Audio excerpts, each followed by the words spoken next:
You made a bad bet. Play the odds and risk it all. But you're playing my game now. And I'm here to clean house.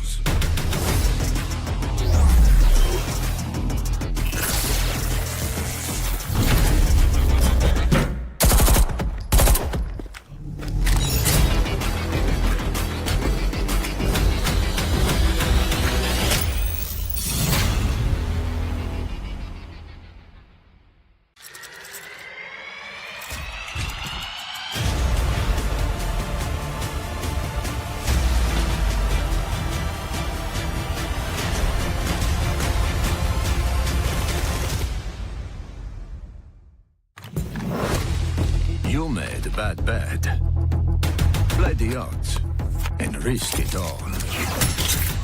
But you're playing my game now. And I'm here to clean house.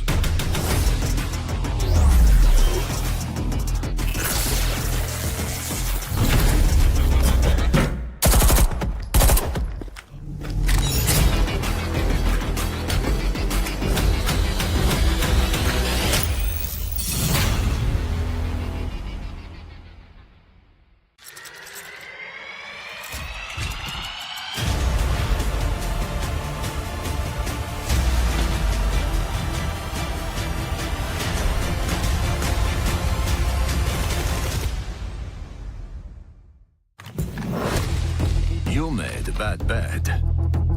Play the odds and risk it all. But you're playing my game now.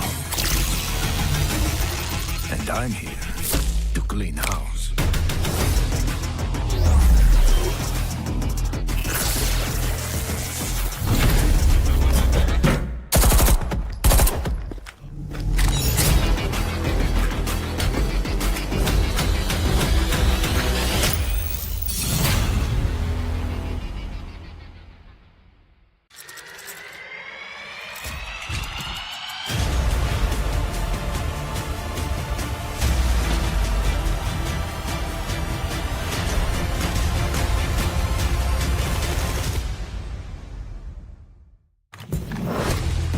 You made a bad bet.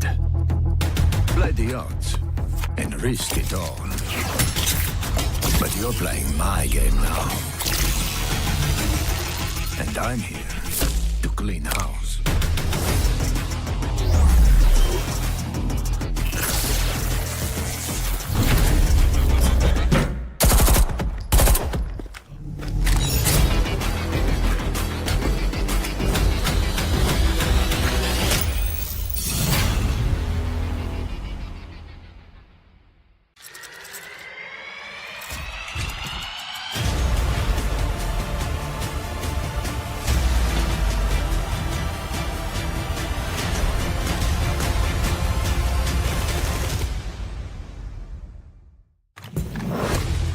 You made a bad bet.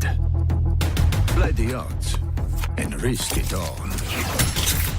But you're playing my game now. And I'm here to clean house.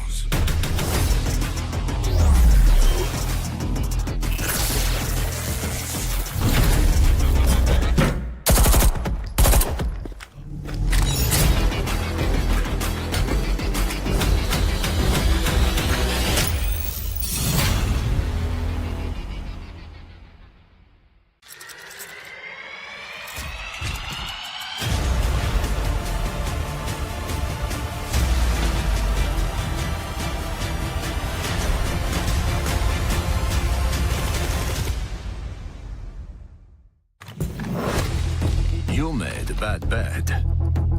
Play the odds and risk it all.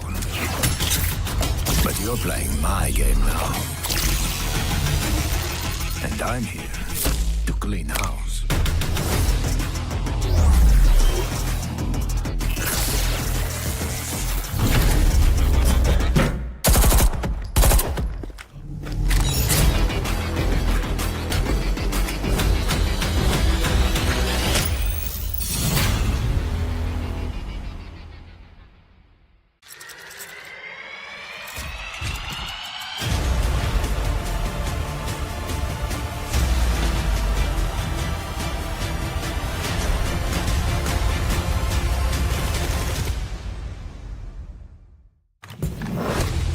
You made a bad bet. Play the odds and risk it all. But you're playing my game now. And I'm here to clean house.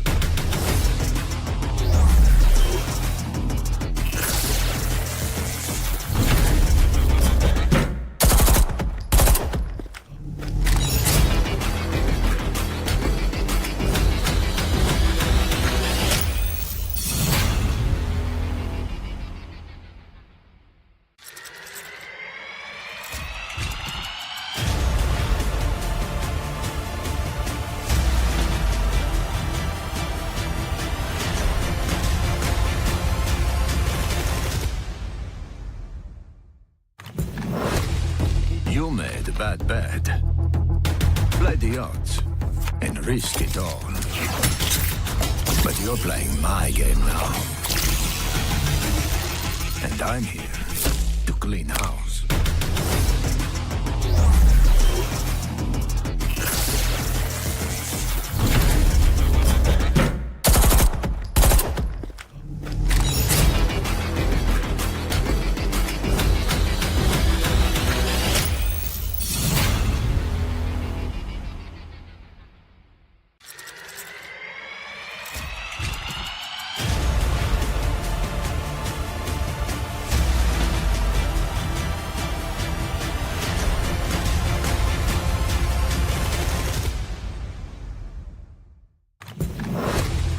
You made a bad bet.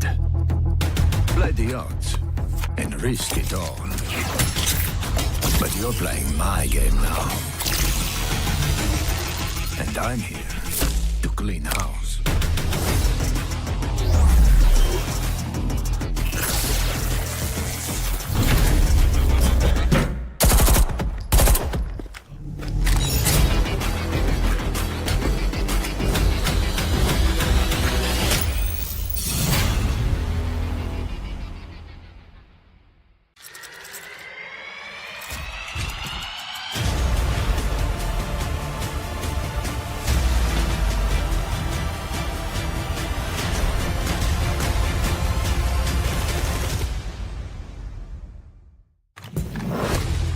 You made a bad bet.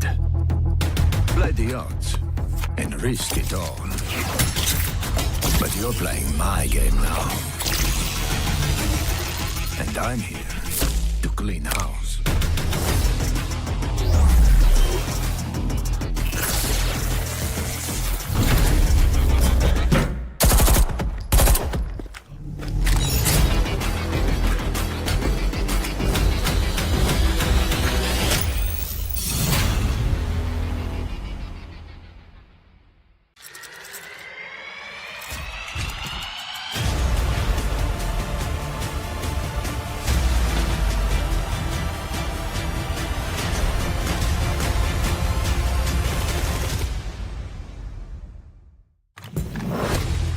You made a bad bet. Play the odds and risk it all. But you're playing my game now. And I'm here to clean house.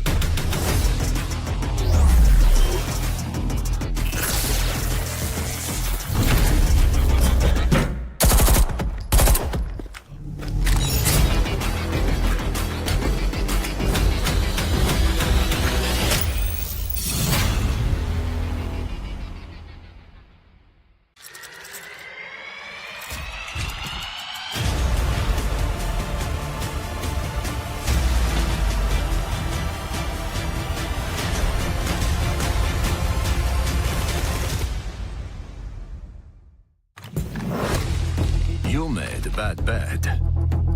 Play the odds and risk it all. But you're playing my game now. And I'm here to clean house.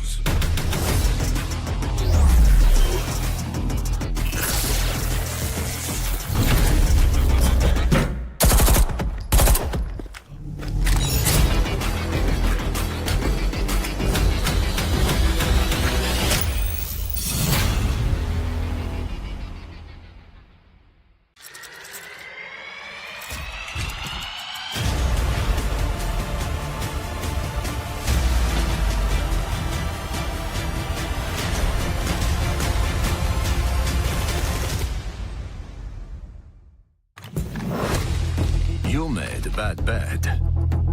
Play the odds and risk it all. But you're playing my game now. And I'm here to clean house.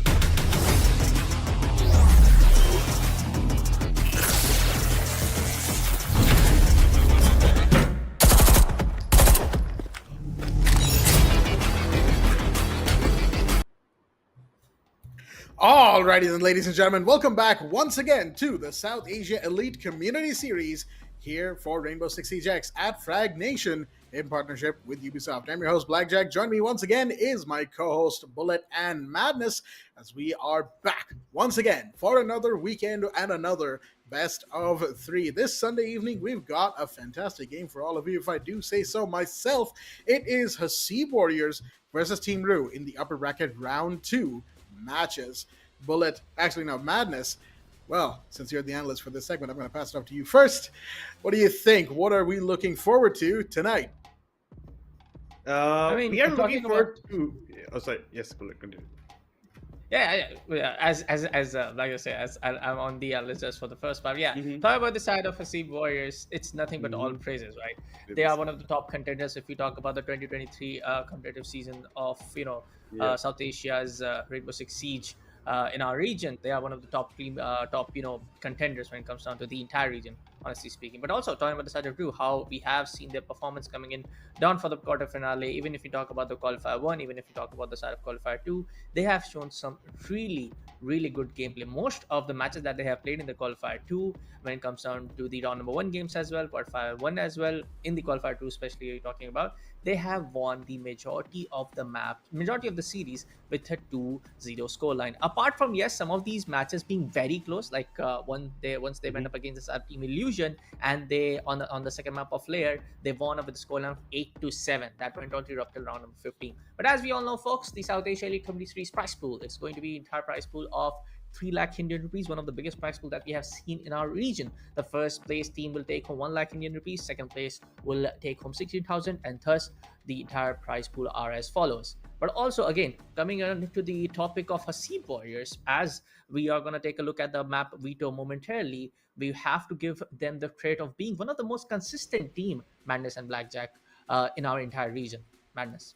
Yeah, absolutely. It has to be very consistent. Came up top in qualifier 1 as well. See, Warriors are doing something. And we were talking about later, you'll see what the map picks are. But there is a specialty pick of Hasib Warriors there. But before we can talk further about how this tournament is progressing, we will talk about how we reached here. The tournament format, qualifiers 1 and qualifiers 2 were conducted respectively between 7 and 14th September and 28th September to 5th October. 4 teams from each side of these qualifiers came out, so 8 teams in total. Out of them, the top 4 qualified teams, as you say, from both sides move on. And now we're hitting the part where we're in the playoffs. Started on 6th October. We did record and see a lot of matches this past, couple of days as well. And on Sunday today, we will be seeing a bit of upper bracket action. But the most important part alongside that money is that the top 2 teams qualify for the APAC Cup Asia qualifier over here, Blackjack. Oh, yes. Those top 2 spots, I'll tell you what, they are going to be the biggest thing that these teams have in their minds. It's pretty much dangling in front of them. Well, a fantastic carrot, a golden carrot if you have a different game in mind. But with that said, this is now, as we see in the brackets, this is now where we are. October 12th, it's going to start in just a moment here, folks. Hasib Warriors versus Team RUE, and that is certainly a game that I think we've been looking forward to for a hot minute, right? Hasib Warriors, I think, are one of the favorites of the tournament just overall, given just how many members in that team are some of the fan favorites of the region, right? At least I would certainly say so. So with that said, since the brackets have pretty much been taken care of, and of course tomorrow an off-stream game, which is Blitzkrieg versus Team Uwu. So keep an eye out for that, of course, in the brackets that will be updated soon. But with that said, folks, it's time. Tonight, or today, it's not exactly nighttime just yet, but today, it's Hasib Warriors taking on Team RUE in this upper bracket semi-final. I'll tell you what, I am very, very excited for it. But since we're getting into it right now, or we will be in just a moment, we're going to see the map bans. And as soon as we do, we're going to pass it over. I'll pass it over to Bullet right there, because I'm pretty sure he has a few things to say about the maps that have been selected between these 2 teams. Actually, you know what? Since we are talking about it already, Bullet, walk us through the maps we've got. Yes, of course, the creators will be coming on screen for all of you joining in. But for those of you who don't know, I gotta say one thing more about the side of Sea Warriors. As far as I'm able to recall, but there we go. We have the map beat on our screens already.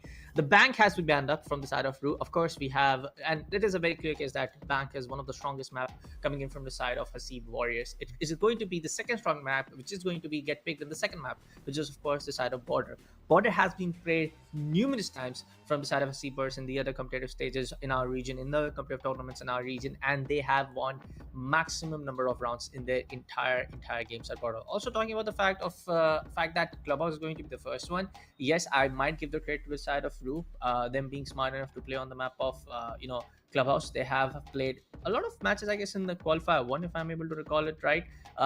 In a couple of games that they have won on the map of Clubhouse, but also talking about the side of qualifier two, I guess they didn't played any Clubhouse in their last qualifier. Yes, they did play against the side of QC Sports on October 3rd, which was on, I guess, an on-stream game for the side of qualifier two.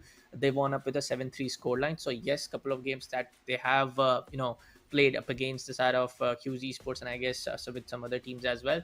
But Clubhouse can be a very, a 50-50 map, to be frankly speaking, Blackjack and Madness. It can either go toward the side of Zeeb Warriors. It is a very balanced map, in my opinion. Apart from some of the sites on the second floor, apart from that, I see this as a very balanced map in the competitive stage of Rainbow Six Siege X. But on the side of Border, my opinion is going to be very partial onto the side of Sea Warriors. It is one of the strongest map on the side of the Sea Warriors. But for now, folks, I'll take a leave. Over to you guys. Yeah. That being said, thank you, Willett, for that analysis at that part. Oh, we're talking a lot about the map picks, not just map 1, map 2 as well. Border, yeah, like you was talking about, is a bit of specialty of Sea Warriors. But heading into map 1, this is going to be the upper bracket semi-final one between RUE and Hasib Warriors. This is going to be a pretty good map, and this is RUE's map pick for the people who just about missed it. It's Clubhouse getting picked up for them. We will just about be heading in to seeing the bans, and the bans decide a lot. The operator bans decide a lot of what is going to be being played, how the sites are going to be, attacked from either side or even defended as well, because we have seen a couple of picks coming here there depending on who is playing in which team, and we have seen the preferences for a lot of shield bans over here, Blackjack. That we have in the past. Shields certainly have a lot to say when it comes to Clubhouse, right? Especially when you look at the garage ramp that we've seen Monty pretty much turn into his dominion when played correctly. Of course, there's always the caveat. When you're playing a shield, you got to be careful to actually do what you need to do and play to your strengths. It's not very easy, even though it sounds like it should be a walk in the park. Shields don't automatically mean you're going to have the best time of your life. But hey, with these teams in play, I certainly do hope that they are giving us a match where they are giving it their all, because yes, it's upper bracket. Yes, the losing team still has a second chance, technically speaking, but hey, if they take it easy, that just means it's a worse to see and worse to cast match for us. And I don't think we want that, right? We want a game with both of these teams giving it their all. And that's exactly what we're here for tonight. It's Hasib Warriors. They have historically given us a fantastic set of rounds and matches, and they're never once to disappoint, if you ask me. So I'm certainly expecting a lot out of them. At the same time, Team RUE, well, they're up here, and they are certainly one of the, as I mentioned, I think yesterday, dark horses of this tournament, right? A team that rose up, and the team that is now looking to challenge the old guard of Rainbow Six. I mean, these players are also veterans over at Team RUE, don't get me wrong, but they certainly have themselves quite the ask given the matchup today. It is quite yes. We were even talking about it during qualifier 2 when RUE were going at it over there, getting a lot of dominance in a lot of their map pools that we were still looking for. So we were making comparisons that these might be the people to challenge the Sea Warriors, and today we get to see it actually happen over here in the upper bracket semifinal 1. Finally, we're going to be heading into the operator banning stage. It was a bit of a long animation to see how Clubhouse is. It's a beautiful map, don't mind me, and it's a pretty nice place to look at, and it's a very interesting way to be about how creative of how you ban and how you're going to actually enter. So the Kite and Maverick comes out, so no more Maverick tricking allowed for the side of RUE, at least in map number 1 over here. Let's see the following ban. I'm assuming maybe an Azami ban, even a Bandit coming out, and maybe some hard reachers per se over here, Blackjack. I mean, that should be the case, and there you go. Hibana's going to be banned there. So 2 breachers, one known for silent breaching, and the other known for her hatch supremacy, which I think can only mean one thing. We're going to start off on Basement Church and Arsenal Room, and that is exactly what Hasib Warriors is bringing out to start us off. So Team RUE should have read into that. Of course, their defensive bans were Kaid and Azami. No surprises right there with those two. Kaid, I mean, you don't want to have electrified hatches. You don't want to deal with those electropods that can be hidden away in some very hard to read spots. And at the same time, we've seen just how useful Azami is, right? Garage, once again, so many of those poke holes that are made with the Kiba barriers in there. We've got Arsenal with boxes and especially the rack side, right? Deep Arsenal. You really can just hold it down with Zami. Like, just turn that into your own little room, pretty much, right? And that, of course, is something that RUE doesn't want to have to deal with. So that's why that ban has been set into place. However, I have questions for the Hasib Warriors team right now. Hasib himself, of course, getting the Scopos. That's a pick we don't see too often, but a pick that's always really, really nice to see. But my question is, Zedux with the Cav, what is the... Oh, dear me, Taha, wait a minute. Already going for a big spawn peak right now. Manages to find Cryptic. That's your breacher gone. Thankfully, Team RUE did get the backup of 2 secondary heartbeat charges on both Grim, Venom, and Electric Striker, respectively. But that ace, oh boy, Cryptic really getting taken to town to start things off. Yeah, coming up big earlier on, getting the main breacher out of the way, but gives up his life as well, gets straight up. But yeah, you were talking about Xenox on the Caveira over here, on the Cav. So it's going to be a double, basically, roamers in the sense of 3-speed operators coming in for Z Warriors, but he's just chilling near pool table as of yet, not making a move. You even have Scopus, like we're talking about, very good, change of breath of fresh air over here coming in, as well as Baz on the Valkyries. You have to watch out for those cams as well. Earn it on, you don't have an IQ to spot it out, but a hole has been made into dirt, and 3 members of RUE are marching up over here. But Baz wants out Romar, gets the kill, but instantly traded out by Electric. More of gunfights going on. The Scopus is waiting, trying to get a pick, but instead chooses to back away. Not much HP lost from the side of Hasib Warriors, but Electric and Venom are looking worse for wear, definitely at this point. And looks like maybe RUE are going to have to rethink this strategy heading on further into round number 1. They just might. Here's the finger boost coming in, giving them a little bit of heals right now. Shots fired, and that's Zedux with the SMG on the Cav as well. It's such a combination that you do not get to see too often, but that's going to be one more down. Your Finka gone, so whatever heals you got, well, that's all you're going to get. Impact nades go out, not connecting just yet. More bullets are fired, but they heard, I think, the other player who's in first floor. You saw the Caveira making the rotate. There you go. Hasib and Zedux strike at the same time. The calls were given. The sounds were heard, and folks, that is going to be a very comprehensive round 1 from Hasib Warriors. And it's so nice to see spawn peaks coming back into the mix. I was, missing them quite a bit, especially yesterday's matchup. But Taha does not let me stay disappointed for too long. Earlier on in round number 1, gets that early pick onto Cryptic, takes away the ace from the hands of RUE, balances out numbers, makes it a 4v4, and the Xenox who comes in for the cleanup. Xenox, like you're saying, not a usual combo of the SMG. He's going back for it yet. Again, it's going to be Taha making the switch to Vamai, so they're going to let Xenox be the main kind of, Roamer trying to create the nuisance in the side of RUE. In the way he's already been playing, it seems that they have made a very smart choice. We will see that switch up coming in. We're not going to see the ace coming out. We will see the thermite instead for the side of RUE as we head into gym and bedroom for the second round for here for Hasib Warriors. Off to a very good start in map number 1 of this upper bracket semifinal 1. Oh yeah, talk about a good start. That certainly was. But Xenox once again back on the Cav. This time looking for a potential spawn peak, maybe. Me thinks someone's getting a little excitable right now. Did anyone spawn that part of the map? Doesn't look like it. No, at least based on outlines, I can't tell. But never mind, there's another one beat out of the blue stairs window. That's one more down. This time it's Electric the Finka to go down first, so no more heals, no more frag grenades. The attackers have once again lost a massive piece of utility right there. And Hasib Warriors, they are confident today. Taha gets taken down on the other side, though Mai getting a little too excitable, I think. Yep, there we go. You see where Cryptic Fate was aiming that door of garage. So Wamai probably tried to get a peek going, but never mind. There's somebody else here. It's Fatar who fires back, and Cryptic Fate has also been DBNO'd. He might just get cleaned up on in just a second here as Fatar, or actually Zedux will come in, and that is now two. Wait a minute, Cavs running out. Was that an interrogation? It might have been. Oh dear me, Zedux with the other one, the second kill, and now it's all falling apart. Romar manages to find one, but that's the only one that'll happen. Oh dear me, folks. C4 tossed with the jump out. They're not even trying to play sight. CCTV, more like exterior on the other side of the map. The drop is heard. Hasib comes out and comes out swinging with the final kill. Hasib Warriors, boy, their confidence is sky high today.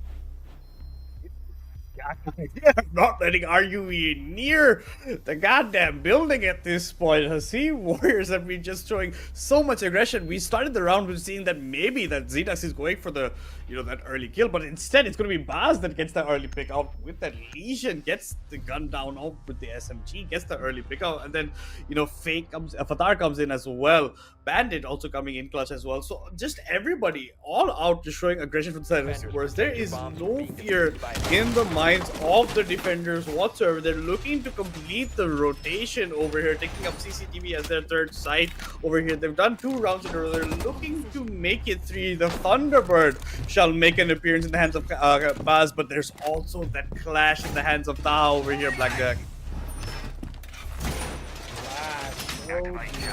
Yeah, they are out to play. Hasib Warriors are Zedux on the Cav, Taha on the Clash. Oh boy. RUE, you are in for a world of hurt if you don't start adapting to this hyper aggression that Hasib Warriors have come out the gate with, because they have certainly come out the gate swinging. The side of choice, of course, this time. Actually, a minor correction. Side of choice in the last round was not second for CCTV. It's probably Jim. This time it is CCTV. They didn't even do the main breach? Nope. Okay, they just have it wide open and they're peeking right out of that? Okay, they are definitely playing some sort of game here, and it's not just Rainbow Six that they're playing. They are playing with the feelings of Team RUE right now. Shots fired, but it's not going to take down Hasib once. C4 is out. The mute will survive. He's going to go back to the Thunderbird, and he's going to get healed up as well. And oh dear me, look at this. They've got the Clash effectively acting as a mirror, and they don't have grenade to take it out. What a, oh my goodness. This is both a really smart, really bold, and really aggressive play from the Hasib Warriors all at the same time. Fatar gets the kill onto Venom. The aggression is paying out. He's catching someone on the outside, but Cryptic adds onto Fatar. The instant trades coming out, but Tony Places is taking quite a beating as well. It's 4 versus 4, and Cryptic is looking about entering through garage instead. Zedux still with these holes in the wall, looking for prey, hunting anyone down, but nobody is there. But on the catwalk is Baz. He's waiting. The drones come in. Drones will spot him out. The drone should also be a neutralizer. Maybe another drone being activated out there by Tony's Place before he makes his way in, and Zedux is come here for the backup. I don't think they know Zedux is close by, but in the meantime, Cryptic Fake gets a double kill, this time by getting the kill onto Hasib himself. A headshot. There's a lot of damage in terms of HP to the side of RUE, but they get another Tony Plays this time. Going to get it onto Baz, who was there on the Raptor. Unfortunately, as we're going down, Taha from behind gets shot by Electric. Zedux left alone in a 1 versus 3 because Tony Plays has been picked up. Zedux has 2 angles to look at. Unfortunately, gambled on the wrong one. Being the team that picks up Tony Plays outside, comes back in, catches the Zedux off guard, the Cav off guard, and RUE finally making Hasib Warriors pay for what seems like a bit of overconfidence. Like you said, there was not grenades to deal with the shield, but everything was pretty much opened up, and that's where you have too many angles to look at. Yeah, that's kind of the reason why in CCTV you do everything you can to keep that main wall shut down, to keep it solid. You don't want it breached because guess what? Defending the site becomes 10 times harder. Even though we're all used to it that, yeah, it's going to get breached anyway, but it still gives you that level of comfort that knowing, hey, attackers are here, the breach is happening, everyone can adjust. When you already have it pre-broken, you could say the same rules apply, but not really, because now attackers aren't wasting utility on that. They have time to pivot. They have time to understand what it is that you're bringing out for yourself. And that's exactly what RUE did. And to their credit, Hasib Warriors were being punished for their overconfidence. So good on them, all things considered. And Hasib Warriors, you gotta slow down a little bit. You know, the last round was certainly a round, one of the rounds of all time.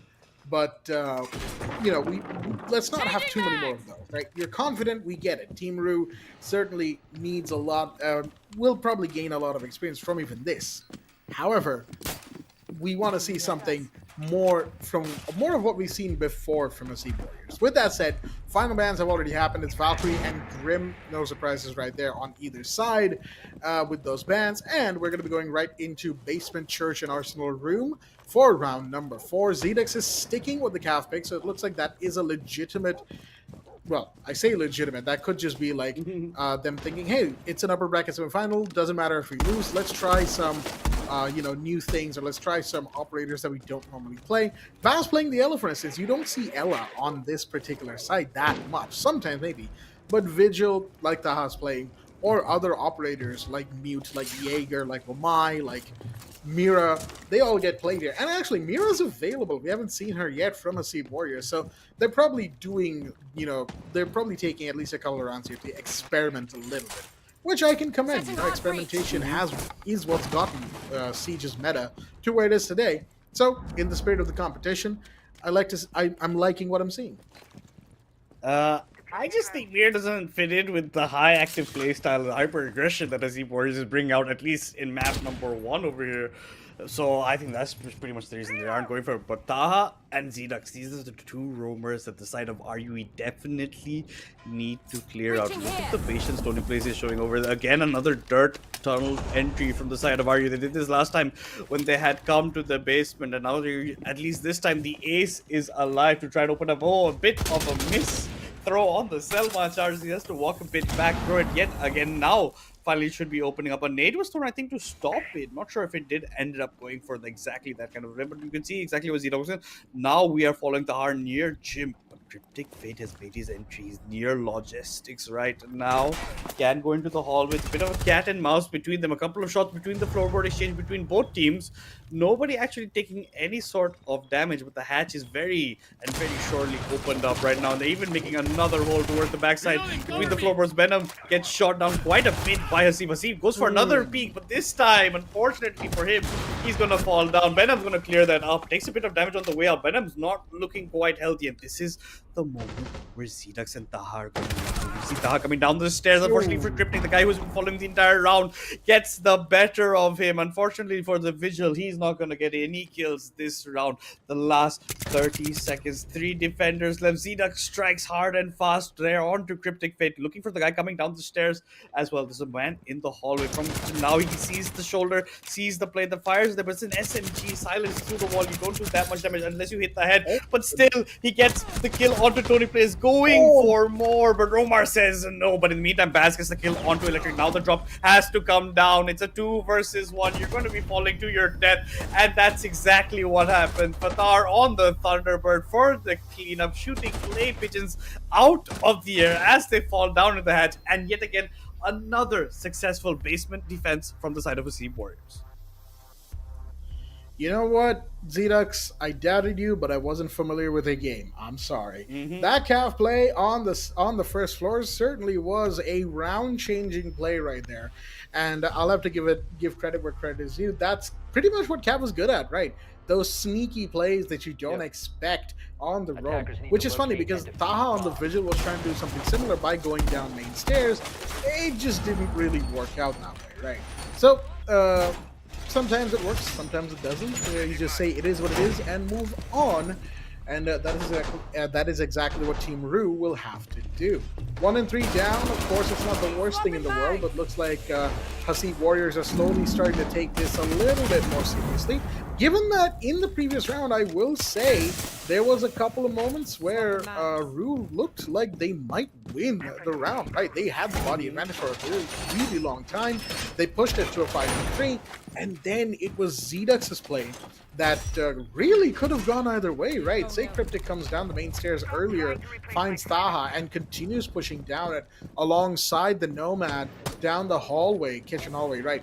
That pinch could have actually taken down Zedux quickly, maybe, or maybe Zedux gets a double kill earlier. It really doesn't isn't set in stone, and that's the beauty of Rainbow Six. So many different things can happen so very quickly. I think Zedux is once again trying to go for a run out. I'm pretty sure I saw. Yeah, there he is. You see that little red triangle flashing above his name. He's really trying to go for a run out. Still, Zedux certainly feeling confident tonight, as right now we have ourselves the early bits here for round 5. It's gym bedroom, of course, as that means the breach will be on CC. Actually, it's going to be denied. No, it actually hasn't happened yet. So they're going to try it. Oh, dear me, Zedux trying to find the Osa is going to be found instead. That's your calf down to start the round.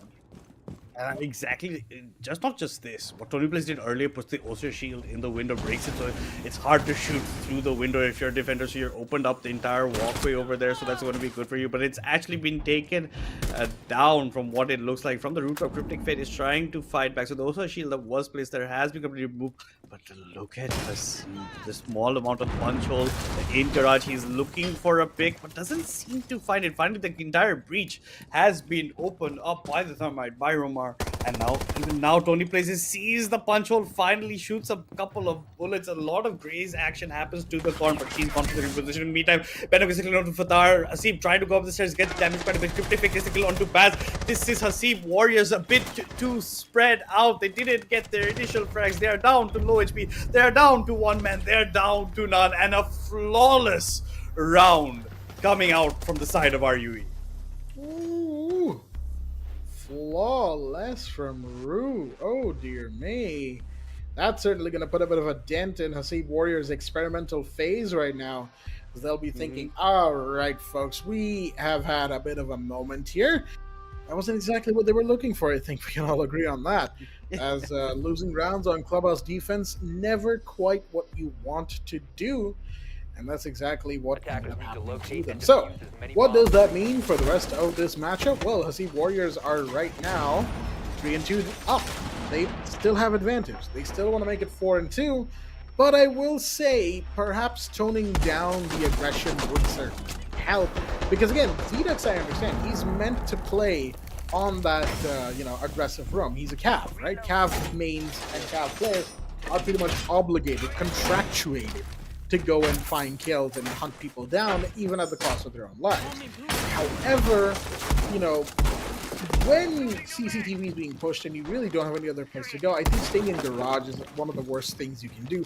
Not worst per se, but one of the less ideal things you can do, because you're going to get pushed out of there. You're going to be aggressed upon.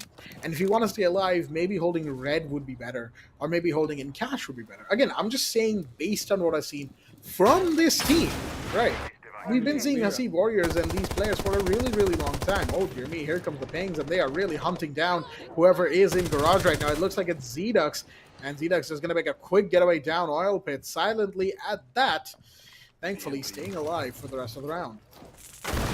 And a bit of thermite being used to open up this wall instead of the main group. They have another thermite charge which they're probably going to use there. So they want two sides of entry, one from a bit far off. Zedux, was spotted out by the drone early on. There was a lot of pre-fires on the wall against him. And fortunately for him, they didn't seem to catch too many bullets, or even if he got anything at all. Makes his getaway. Now again, we reposition. But that's what we're talking about. Zedux, but the cap does have to go for the run, but he's going for a lot of that runouts earlier. He gave away his position in the previous round. That's why he got hunted down pretty early on into the round. So he didn't even buy time much for his team. So maybe this time a bit of change, but the repel over there from the side of Cryptic Fate seems to be getting the better of Hasib. He was looking for the headshot on the DMR, but unfortunately couldn't connect. Cryptic also wary about maybe a potential runner, but Tony plays between the chair, gets the headshot onto Taha. Tony plays on this Osa, seems to be coming quite a bit alive. Even has this Osa shield around which to play with, but unfortunately for Taha, not suspecting that this kind of play can be happening. On top of Logi Roof is Venom sitting right now, trying to make an approach. You can see the Aster is being used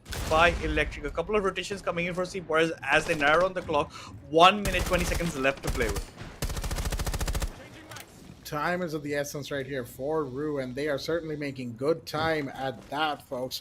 As we have ourselves a minute 10 on the clock. Here's the entry from the breach. Shots fired, but Electric still gets the kill. Baz unable to emphasize on the fact that somebody, the attacker, Electric, was stunned in that moment. So that's going to be a big loss right there. And another one. Tony Blaze expecting somebody playing on the hatch, but there's going to be one down, but it's only one left. It's a one player remaining. Fathar, the last one. He's going to be seen despite the double kill. And the clutch will be stopped in its tracks before it can go anywhere of note. Folks, we have ourselves a game and a half because right now we are 3-3 equalized in map number 1 already. As Team RUE, they certainly seem to have woken up. They have certainly seemed to wake up, and Hasib Warriors seem to be lacking in a couple of departments, it seems, in that last round specifically. But that was the half. We're heading into the second part. We see the shield bans coming out in the form of the Blitz this time. RUE does not want to play against that, and Hasib Warriors don't want to deal with the Valkyrie. And they don't have to bring an IQ to honestly, take up a slot in the operation to just find this out. But the Kaid seems to be the mutually decided ban between both teams, because it was banned even in the last round. But the Grim also will be hitting the deck. We know how annoying the Grim is and how much it's to deal with. And we talked about how the Mira wasn't banned in the last last half, but it took Hasib Warriors till the 6th round to actually activate it, while at the side of RUE are instantly going to jump the gun, bring that in, because they know that they have to defend with their life to try and win out on their own map pick right here. That they do. You got that one right, Madness. As I do like the bans though, Grim and Blitz. It is interesting that they chose to ban Blitz. I think that's just seeing the fact that Hasib Warriors were not unafraid, right, to have the Mira in there. I think they saw that and they were like, okay, let's just not give them the chance to play the most annoying shield, right? And you know what? I respect it. If you don't want to have to deal with something, ban it. That's what I always say. And that's exactly what the kind of philosophy they're going to be playing into right here. So with that said, folks, we're moving right in to the next round. Round number 7. And it's going to be, once again, one of those rounds where we look forward to what both teams have in store for us as we move into the action phase. Already, we've got ourselves a little breach going towards CCTV. It looks like nobody reinforced this part of the wall because they have the interior wall that separates cache reinforced thoroughly. So that's going to be where the defense is for RUE right now. And we have the slides breaking open the blue window just to see if we can find someone or maybe force an entryway from this part of the map. Here we have the secondary hard breaches from Hasib bringing in the Striker. And that's what I like about the fact that Striker is now playable, or Recruit. They reworked them into Striker and Sentry. It's essentially the same as Recruit always used to be, just now they have a loadout that's more ranked approved and competitive approved, if you want to call it that. Here we have shots fired, and Electric's going to be the first one to go down. Baz with the first kill, beautifully done. The cap can goes off, and that's going to be the first pick of the round here. Oh no, the foot is visible. Xenox very smartly with the pro gets the kill onto Tony Blaze, looking through this hole in the wall to find more, but Fathar anyway gets the kill onto Cryptic Faith. There's an F-net that he has to walk through, but I don't think he's going to irritate him too much. Only 2 players left from the side of RUE. Let's see how much they can do. It's going to be Venom and Romar to try and close it out for RUE, but Hasib Warriors are breathing down their necks, and that's exactly what it does with Xenox. With a nice headshot onto Venom, leaving Romar alive to deal with the upside down repel on the window, but he's getting closed in from every single possible action. There's too many people for him to deal with, and that will be a flawless round for Hasib Warriors to start off their attack. A flawless round to start things off here. My goodness, Hasib Warriors, they are looking good today. That's exactly what they'll be saying to themselves too. The guys, that was a good performance. Let's keep it up. Have ourselves a game to win and an upper bracket finals to reach. as we move now into the 4-3 round situation, round number 9, or round number 8 in play. Excuse me. Math isn't my strong suit, folks. I mess up every now and again.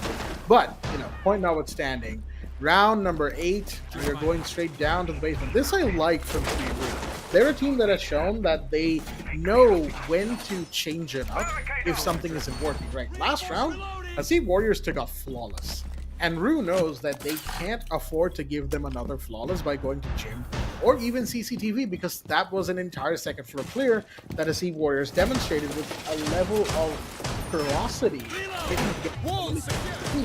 from a team that is maybe less comfortable on the team. So the smart decision here from RUE was to switch it up, go to a completely different site, and then see what that nets you. We're going to have to find out as we now have the beginnings of round 8. Now, I will say, Madness, I like this trend here of picking an op that doesn't normally get played or hasn't been played in a hot minute, because Cryptic has brought out the Pulse, which makes more sense on this part of the map, right? But still, you don't see Pulse that often these days, so I'm really liking what I'm seeing here. Yeah, like you're talking about, we did see a couple of pulses, but yeah, like he's not on the movie dirty. The heartbeat pulser, he does find exactly where Cedex is going, and we're talking about the man, and he already strikes with the C4 to gain the first kill, the first blood of round number 8. And he's seen another person on the heartbeat scanner on the way of that person making his way out. I think it was Taha on the on top of blue. That's where Taha is looking to make his play from. Hasib has already walked into near bar, looking for maybe someone who was roaming on 2F to make their way down.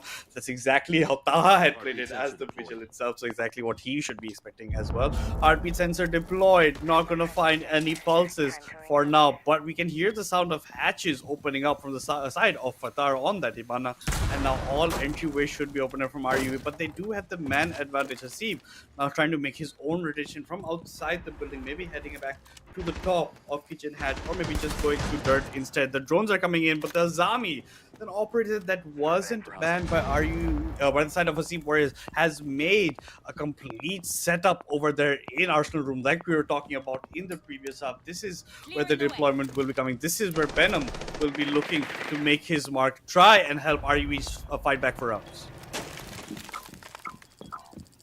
And try is pretty much the effective word here, although I will say, despite losing Zedux early on, Hasib Warriors has certainly made it a point to not lose any more. Grenades coming down the kitchen hatch, shots fired as Tony will be the one to go down, nearly took Taha out, but you ran out of bullets, and the Ying did not. Cryptic Fate taking a bit of damage, has to immediately run. He knows when he is seen, and the Lion Scan is going to stop him from going up the main stairs. Here come the Candelas, here come the flashbangs, they want to get in, they want to plan. That's another Candela, but Fadar is going to be found instead. Cryptic Fate got the drop on the attackers, and that is one more. Venom with the kill onto Hasib, and folks, looks like the side of Hasib Warriors just were not ready for this very, very strong defense here from Team RUE, as Baz is left the only one standing. And that is going to be in this Osa on the top, on the kitchen floor, has maybe 10 seconds, gonna go for the drop, gonna get seen, and gonna get cleaned up by Romar. There's nothing the Osa can do. I would just say maybe even save your KD, because there's no way in hell you are going to be ending up winning a round like that. He almost got somebody through the floorboards, but wasn't prepared enough. It was just maybe just doing it out of reflex of checking that. But for the side of RUE, they came to life. It looked like it was going a bit disastrous when Tony Plays got caught out on the top floor, on first floor. But after that, everybody, single person, was just winning gunfight after gunfight. A huge fact thanks to what Cryptic Fate did on the pulse as well. Got that early frag with the C4, gets a couple with the shotgun through the forward, doing fantastic work in equalizing the rounds between both these teams. And it looks like RUE are heading to CCTV to see what they can pull off against the Hasib Warriors over here. And we might even see a double breach and a Monty coming out from Hasib Warriors, Blackjack. Oh, here we go. Here we go. The Montaigne is in play. It's CCTV, and we've talked about this a million times over.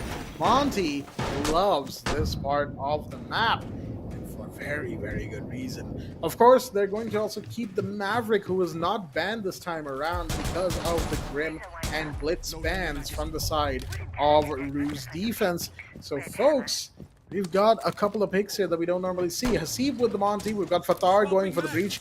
Interestingly enough, they don't have any breach denial per se, so they're going to be relying on Taha going around to the door of, not the door, the window maybe, and throwing a couple of grenades down from there. Because, of course, the drone hole will probably get covered up by a Kiba barrier in just a moment, or at least Red Stairs will have a Kiba barrier protecting it.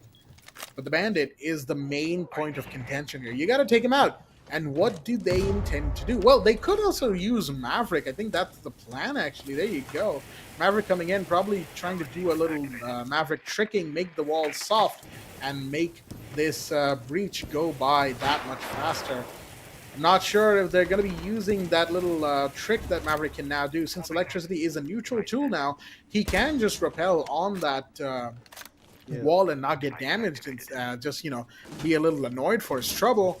But looks like that won't be the case. Here we go. Garage door is broken.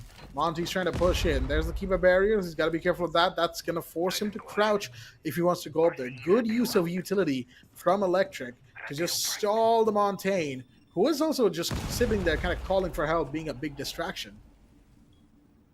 He is being a big distraction. He's being pretty much like a human drone. He needs someone to help break the barbed wires as well as progress with him and fight at this. So that Azami doesn't have to just look at one person. He has to look at That's exactly what's happening. But in the meantime, Cryptic Fate strikes again with the shotgun shell. This time taking down Baz, taking down the Maverick, who's looking to be opening up everything. So otherwise, because of that, the ace has to be deployed. And finally, the Monty looks to fight, but that's not the fight you want to take. Tony Place was ready and takes Hasib completely out of the round. But look who's struck in over here. Zetax has come in, throws 2 flashbangs, looking to a fast way up the stairs, but unfortunately for him, Electric comes out. Electric comes up supreme. Fatar looking to trade back with the pistol, but has, because he was on the reload, couldn't actually get anybody. It looks like Hasib Warriors have been completely denied this garage entry. Already 2 people have died here. It looks like Fatar wants to be joining Taha with the rappel, looking for somebody, but will not be finding anyone. And the fact that Tony Place doesn't have to look anywhere because this barbed wire on the stairs means that he has his entire, every single angle covered. Only has to be caring about the guy rappelling outside. But look at Electric. He's going to strike up over here onto Fatar. Fatar tries it, but he was anyway so low. Fatar ends up going down, but Taha managed to find the kill onto Tony Place. But Cryptic Fate with the big man swing out of the breach comes in with the shotgun to close out the round exactly almost the way he started. Okay then, Cryptic Fate with the shotgun going off on Hasib Warriors, and Team RUE have taken their first lead of the night, folks. And what a time to take it, as well as they certainly are giving us a show here on Clubhouse. Ying is going to get banned from the side of RUE, which is an interesting decision. I will say the round that Ying was really effective in was in second for Gem in round number 7. And while that was, you know, like a really hard to deal with Ying play, it was because the side of RUE had lost so many bodies so quickly. And then on the other side, Hasib Warriors have opted to ban Azami. You know what? I get it. Mira hasn't really been a nuisance for them. Instead, it's been that Azami who's always been in their faces, so very hard to deal with. So that is the bans taken care of as we move now into round number 10. Back to second floor. Gym and bedroom as the only other site available for Team RUE.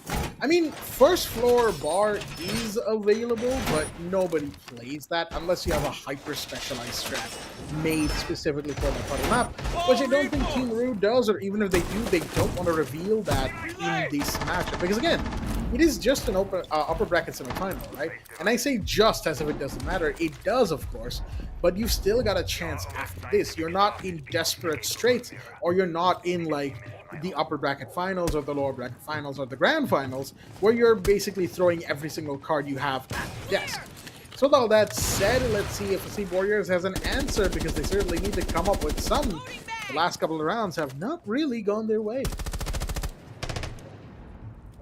Does not seem to be going their way, but this time they have made the entry into CCTV. They will also be looking to be going in from exactly where the Maverick is right now. He's trying to be making his hold there, but this time Taha, more importantly, has brought out the Blackbeard. This could be the change of fate that Hasib boards. We know how difficult it is to deal with a Blackbeard, and if this is not something that RU is not prepped for, this could be disastrous. But Maverick yet again looking to be opening out this barricade for his team, making quick work of it. So I'm assuming he's going to come in very quick. Oh, we did hear a C4 coming in through, but unfortunately it did not manifest because the flames got it. But in the meantime, Electric gets the kill onto Taha. The Blackbeard that I was pumping up so much, unfortunately, will be the first casualty in round number 10 over here. And I see Warrior's face looks to be going from bad to worse. A lot of bullets fired by Venom between these bookshelves, but no, Zedux will actually get the headshot instead. There's a guy on stairs that Fatar is looking to manage, but for now the man numbers have been equalized as he gets the kill onto Electric. It's a 4 versus 3 on the catwalk. You can see a player is roaming around. Zedux has made a lot of progress for his team. Cryptic Fate is now making his way up the stairs. We know how deadly his shotgun has struck so fast and so much in the last 2 rounds itself. Only, but over here, Cryptic Fate looking with the SMG instead to the whole mate in the castle wall. Oh, what was the shot?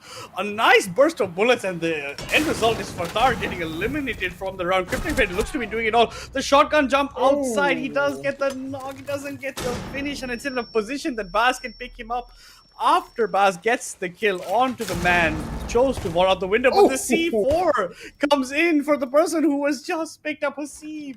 The Sledge, unfortunately, thought he was getting another chance at life, just instantly snuffed out by the C4 of the mirror. A 2 versus 2 is where we find ourselves in 40 seconds left for the attackers to try and make their mark, but the doorways which they're trying to inform is being marked by Tony Plays from the bathroom. The flash doesn't connect. They might think it's a blind, but Xerox's aim, Reign Supreme Baz with the follow-up as well will indeed secure the round for the side of Hasib Warriors, and it looks like attack pause is being called in after equalizing the rounds over here. This has been a tit for tat kind of map over here, Blackjack. It really has been. It really has been a back and forth map, and I'll tell you what, they are certainly, RUE are certainly giving us quite a lot to chew on and to cheer for all of their fans in the chat.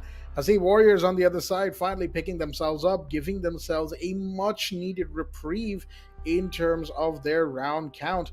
They have been on the receiving end of a beating in a couple of rounds so far, and even this round, they had a moment where it certainly looked dicey, until they managed to, of course, just quickly get themselves back into the running. I think it was Cryptic Fate just jumping up with the shotgun that kind of really hurt Team RUE a lot, because if Cryptic Fate stays alive, the shotgun stays alive, and that means any window jumping you do is inherently 10 times more dangerous, and that's something that I think they could not afford to lose in that moment. So, you know, that one play might have been what pretty much sealed the deal there, if you may. But with that said, the TAC timeout has ended. It is now round number 11, folks. 5-5 is the scoreline, and no matter what happens in this round, we are definitely going to the round of ones, the 6-5 round 12 scenario, where it will only take one round to either go to overtime or for one team to get map point and get the first map in total. So, who's it going to be? Who's going to be map point? Who's going to take us to either OT or not? Let's find out. With the pulse pick from Cryptic Fate coming back in, understandably so. But now we've got Zedas bringing out the big boy. Deimos has joined the chat.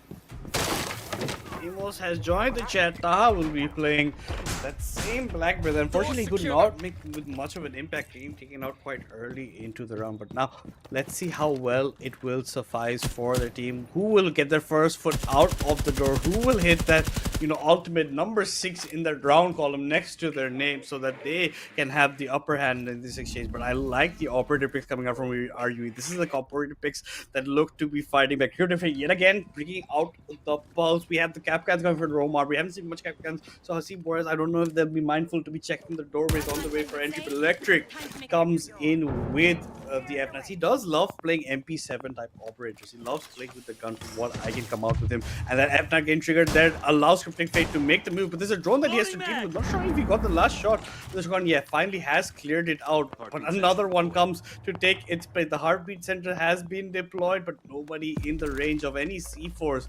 Make sure the Cryptic Fate thinks that he can walk up, take away the drone as well, and maybe even go for more fights. But Deimos seems to be tracking down Tony Plays on the other side of the map over here, Blackjack. Oh, Tony Plays under a bit of fire right now. He's got to be careful about the Deimos coming in, but never mind. The calls were probably given that, hey, he's jumping down garage, and Hasib immediately goes for the wallbang and gets it.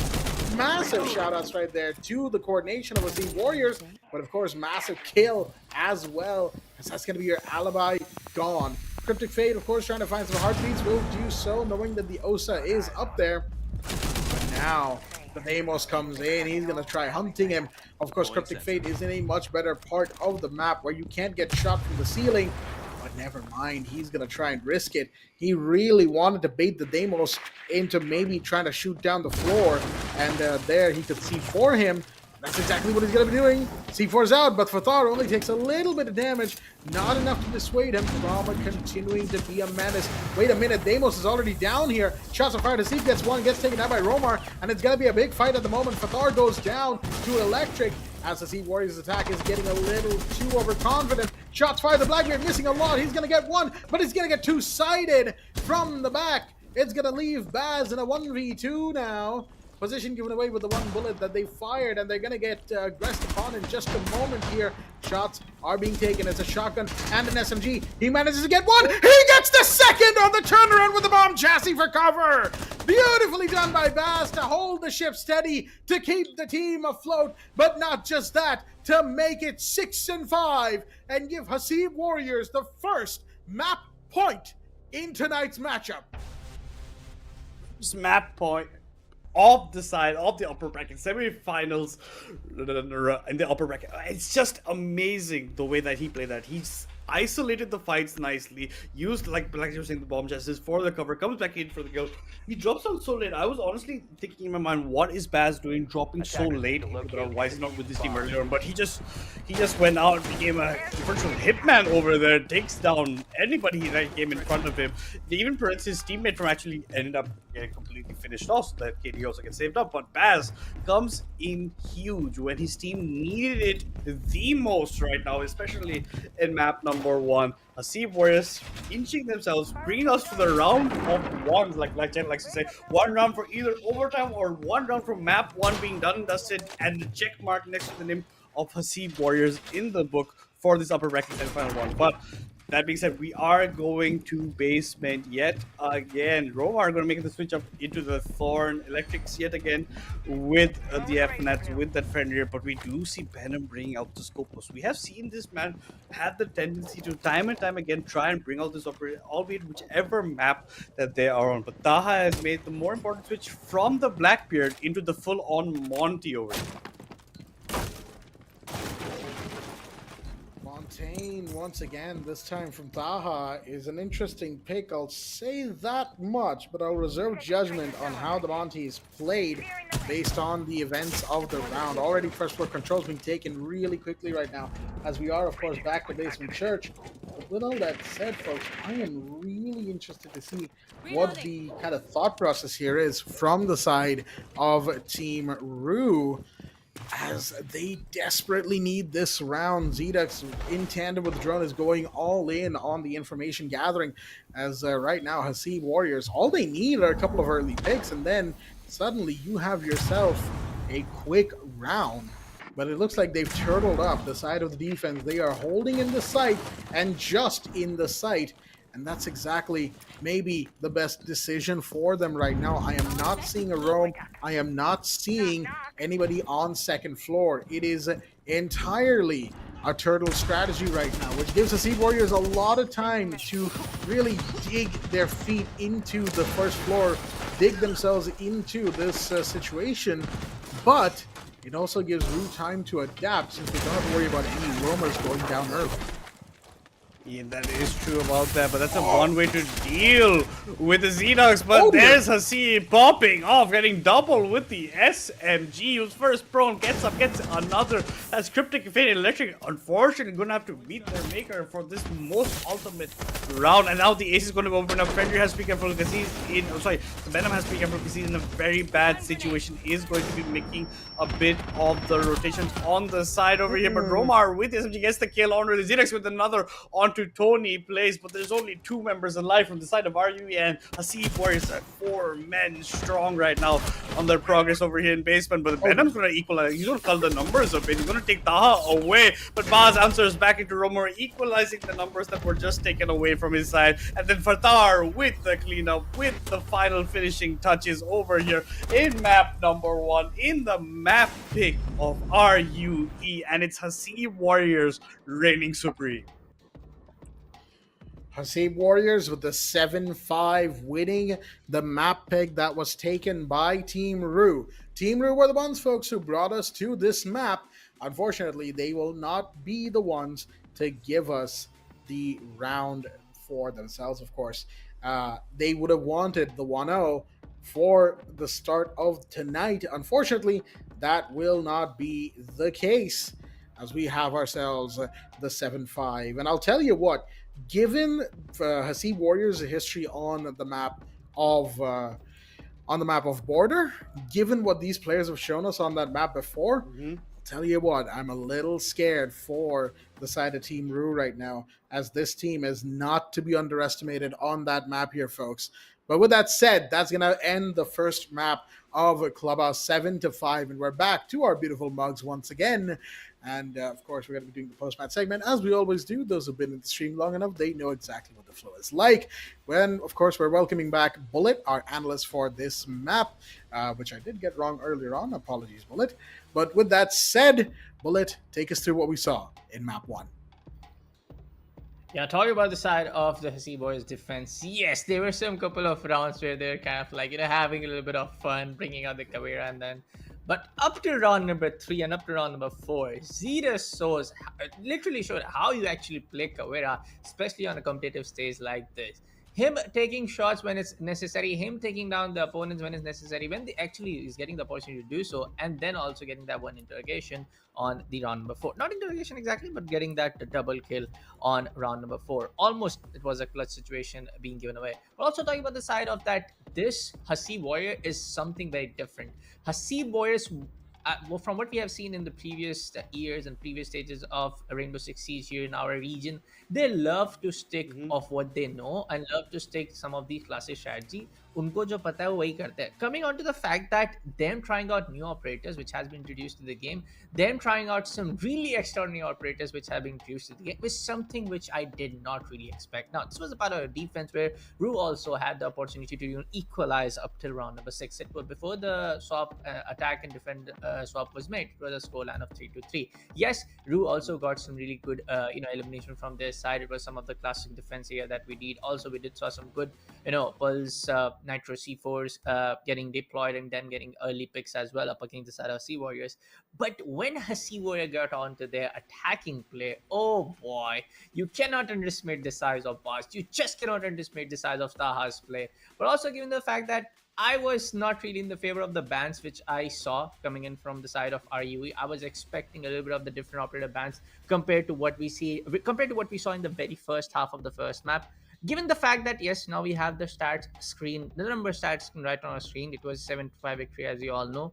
But we have to give the credit to the side of RUE. Of course, some of these players are very much experienced. Yes, of course, some of these players have definitely played the longest time in the game. But it is more about I would say, the consistency coming out from the side of Hasib roster. Some of these, the lad from Taha, Hasib, and also remember the fact that Baz was also like one of the oldest players in this roster. Some of these players have stick for years in this region. There are like very minute and very minor changes to the roster. You got to give credit to that. The chemistry and the coordination just surpassed to every other extent compared to what I'm able to see from the side of RUE. Blackjack.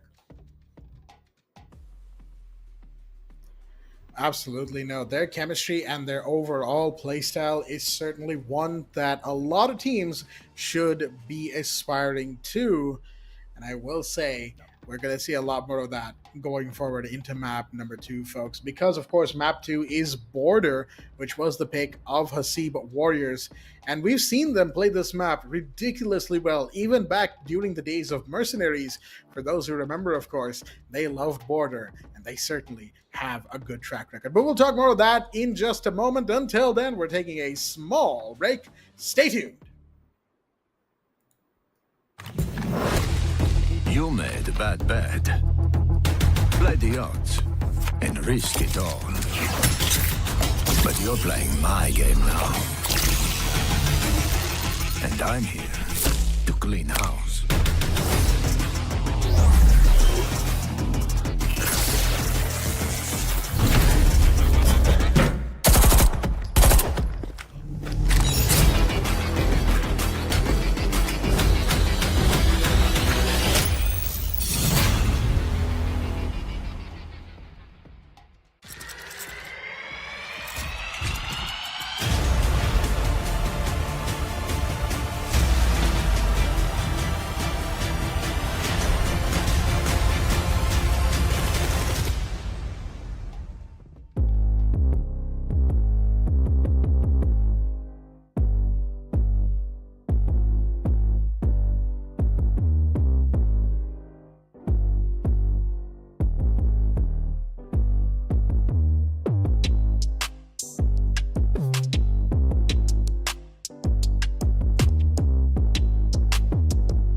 Alrighty then, ladies and gentlemen, welcome back once again to the South Asia Elite Community Series for Rainbow Six Siege X here at Fragnation in partnership with Ubisoft. I'm your host Blackjack, back once again alongside my co-host Bullet and our analyst Madness for this particular map. Map number 2 between Hasib Warriors and Team RUE in a game that certainly looks to be heating up really well.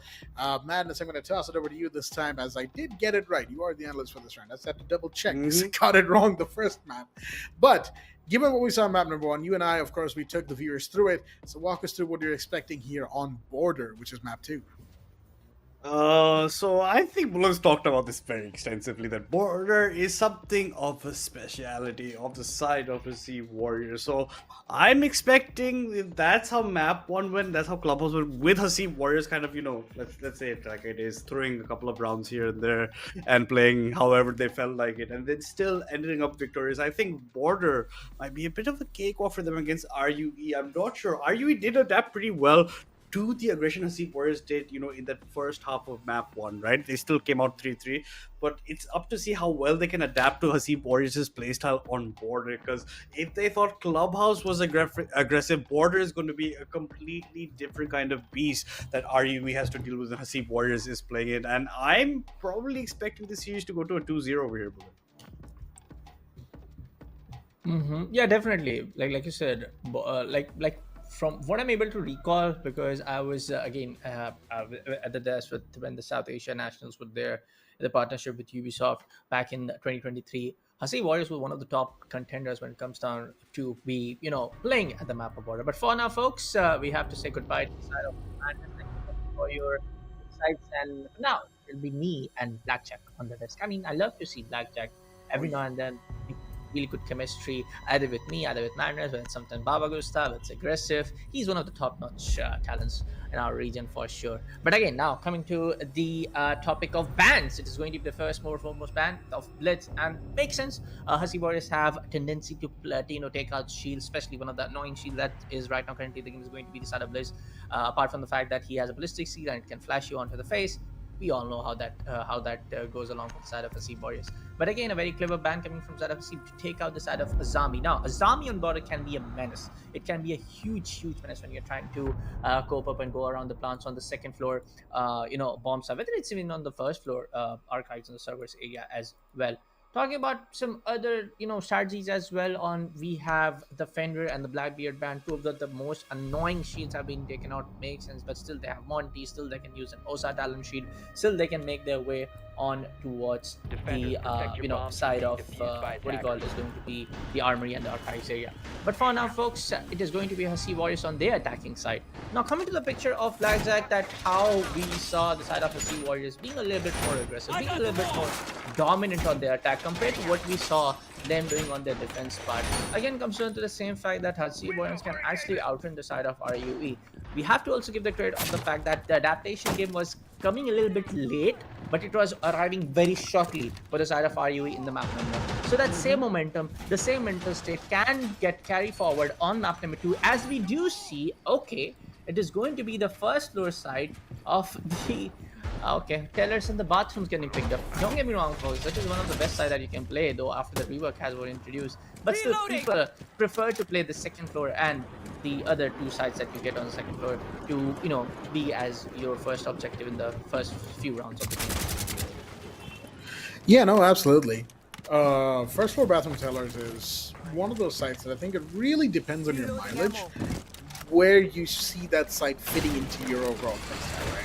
And for Team RUE, it's a site that they see being their best foot forward. Zedex is already in waiting room. Zero resistance. Where are most of the players of Team RUE? They're mainly in first floor. There's only Tony Plays in second floor armory desk, but other than that, they're lurking towards workshop, and that's really it. Reloading. And I think Hasib Warriors has seen that. Look at this, they're breaching already on the side walls inside of Tellers. That's going to be Cryptic Fate gone. Your Kaid is off the board. So that's one C4 taken away. Shots fired, and that's the second one. That's the smoke's gone, and they're already planting with the Montaigne, who's jumped in the window, I think. That is really fast right here. Hasib Warriors reading the defenders like an open book. The C4 didn't go through the beam. Electric didn't see it, and he downs himself. Tony manages to get past. That's one down. He is on the second floor, but I'm not sure how much he's going to get out of it because it's technically a 1v2. Electric finally gets cleaned up on by Taha. Tony finds Hasib. It's a 1v3 now. It's all down to Tony, who needs to find himself 3 angry attackers who are in the site. He's outside the building. All right, then. Hasib Warriors. This is what we were talking about, folks. We, all three of us, we were hyping up just how familiar Hasib Warriors is on this map. This is exactly why, as they have taken round 1 in what I can only describe is purely a comfort play. Like, they did not look uncomfortable at all. The choo-choo train arrived and nobody was at the station. This is what happened at the very They took the entry from the second floor. They come all the way. They come all the way from the north balcony. They were very easily got the control of the east stairs. There was nobody playing on the offices. I don't know why. If there was someone, there was no retaliation play happening, and there was no gunfights happening. And they just made their way from eastern stair right on towards the waiting lobby. Yes, there was one defender who was playing on the custom area and towards that lobby angle. But I didn't see that retaliation gunfight, or what are you gonna call it? Some bullets getting fired up from his side to just mark up the pressure onto the faces of the Sea Warriors. They very easily took the control of the entire site. And this is what I was afraid of, them going on towards the first floor objective very early, the bathroom teller's objective so early into the game.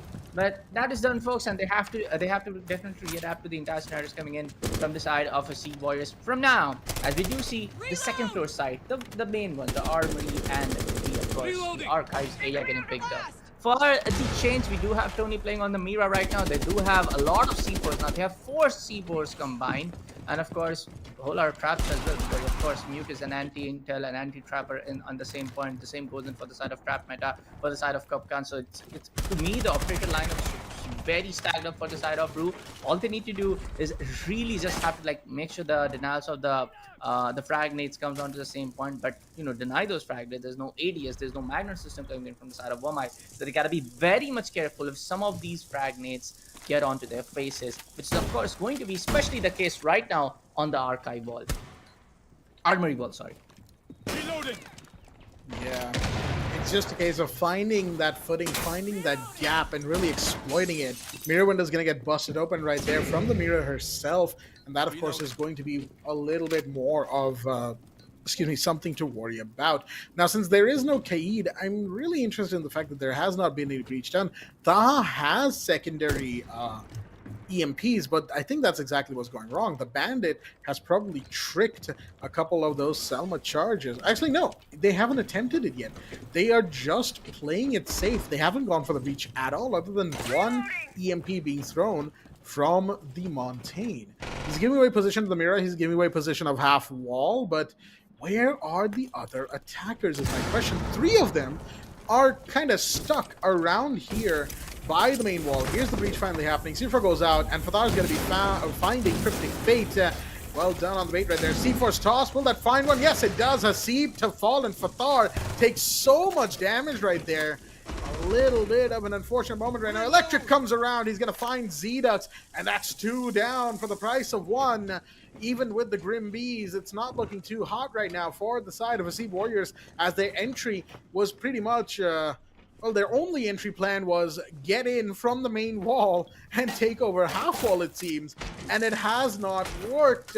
Another set of Grim Bees going out. Another set of Grim Bees going out. But how much is that really going to do for the team right now? Monty unshields himself, or gets into half-shield territory. He's trying to be a bit of a menace right now, but this Mira will not let up no matter what. Grim! No! He didn't see her! He's going to go on the other side. He's going to find 2 instead! Boss gets taken out for his trouble by the Mira. Electric finds Fathar on the other side. It's a 1v2, but never mind. Tony comes around and gets the final kill, stopping the Montaigne of having any chance to clutch this situation. Oh dear me, Boz. He had a moment. I'll tell you what, had he just looked around and seen the mirror, because then Tony didn't see Grim. Tony was too tunnel visioned onto the Montaigne, and Baz was too tunnel visioned looking the other way. Massive moment of, oh my god, a comedy of errors. That's the best way I can describe it right there. From both teams. Team RUE managed to come out on top. They're going to go back to first floor bathroom and tellers after what has to be a heart-stopping round for them. But they've equalized very early on, and that's a good sign for them. That's a good morale booster going into round 3. Mistakes were made from both sides. I just gotta put it like that. I mean, yes, we can say for a fact that they didn't see them, the tunnel vision and everything like that. But at this stage, when you're playing, both of these teams have not lost any single, series up to you, because this is going to be upper bracket match. So I kind of do not expect something like that. What happened with Tony and everybody? So it is what it is now. They have to make peace with it, and of course, it is going to be the opening round for the side of RUE, which they have to capitalize as well. You gotta say for the fact that a lot of the plays happening from the side of Sea Warriors, even in the side of map number 1, is depending a lot on the shield play. And love to see how shields are being utilized so very extensively and so very impactful from the side of Hasib Warriors. Not in just like this particular map for the last couple of rounds, even map number 1 that we saw on their attacking play. But for the moment, yes, some of the heavy hitters like Fatar, Baz, and Hasib are not able to find the sign like the same momentum which they were able to do on map number 1. How we can forget the Baz clutching it out, which was the 1v2 clutch happening in round number 11 to just make sure that they end it. And there was also one more round, I guess it was round number 8 or round number 9, was able to get a double pick when it was extremely needed for the side of Sea Warriors to put out the man advantage onto their side. But for the moment now, we do see Demas getting picked up from the side of Zedus. I love to see how Zedus is able to play some of these operators like Caveira on the defense. I love to, we have seen him playing Vigil in the last couple of rounds in the last map. Now being on Demas, able to just pinpoint that one single guy who can actually provide that intel, who can actually toss him out of the map. Right now, do see the C4 connection being made. Ooh, misses by an inch. A lot of damage has been done though, and they know for a fact that there's going to be someone playing on the workshop area on the basement floor. Why we don't call it a basement floor? Why is it first floor? England. Hasib gets the pick on electric, a good pick coming right up, and still it's going to be a good defensive play to come in from the side of RUE to actually deny a whole lot of time from the side of Hasib Warriors, even though electric has been taken out momentarily. Deimos with the first scan of the round, and it's going to be on Tony, the Melusi, who is not exactly on the second floor, but not exactly in a safe spot either. Never mind. Cryptic's going to get that kill regardless. Tony does go down to Hasib on the other side. Double kill to Hasib. Make that a triple. He's just on the main window. It does not matter. Here's the Montaigne planting inside the bathroom. Can they deny this? No, they cannot, as it's a quad. Hasib really lining it up right now. The plant will not be denied. Shots are fired, and Taha will get the wall bang on the Frost right at the end there. Oh, the ace denied, but of course the plant will be successful, and the final kill goes the way of the Montaigne. Sea Warriors, they are coming in strong once again. This round looked a little bit better for them compared to the previous one, as I will say, when they have the plan of, when they have a multifaceted attack plan, that's when they really shine on border.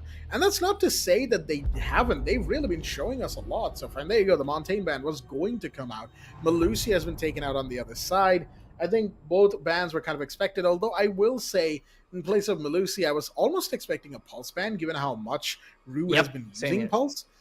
But at the same time, they have not opted that operator instead. They've gone for the one who slows them down, quite physically speaking. But with that said, now round number 4, we're back to base bathroom tellers. See, now you got me going with the basement stuff. But I will say, bathroom tellers, they've lost twice now, Team RUE, right? I think going back here might not be the best course of action. Maybe changing to workshop, or going Hail Mary and bringing out customs inspection might actually be the way to go. But hey, that's just me. Team RUE, they're a team known for switching things up when it's not going correctly. So this insistence on repetition is what's kind of surprising to me right now. Nah, to be straightforward from my side, I don't see this being a wise decision.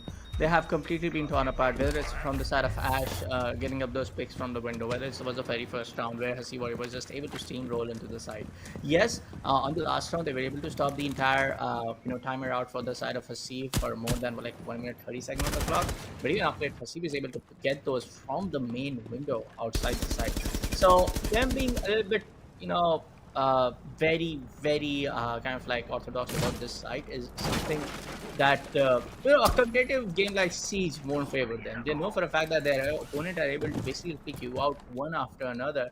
So it's wiser to change the objective side, because there are reason there are 3 or 4 sites available and at this map. So changing side would have been a better play, but I guess they have something in the plan with the vertical play getting denied or something like that. But we don't see actually anybody from the side of defense playing on the second floor. What?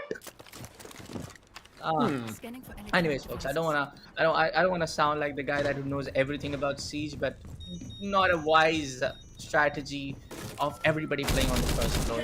They have beamers, they have IQ, they have fuse. They're gonna make you roll out to your anchoring positions. They're gonna make you a swift and switch angles that you have to do.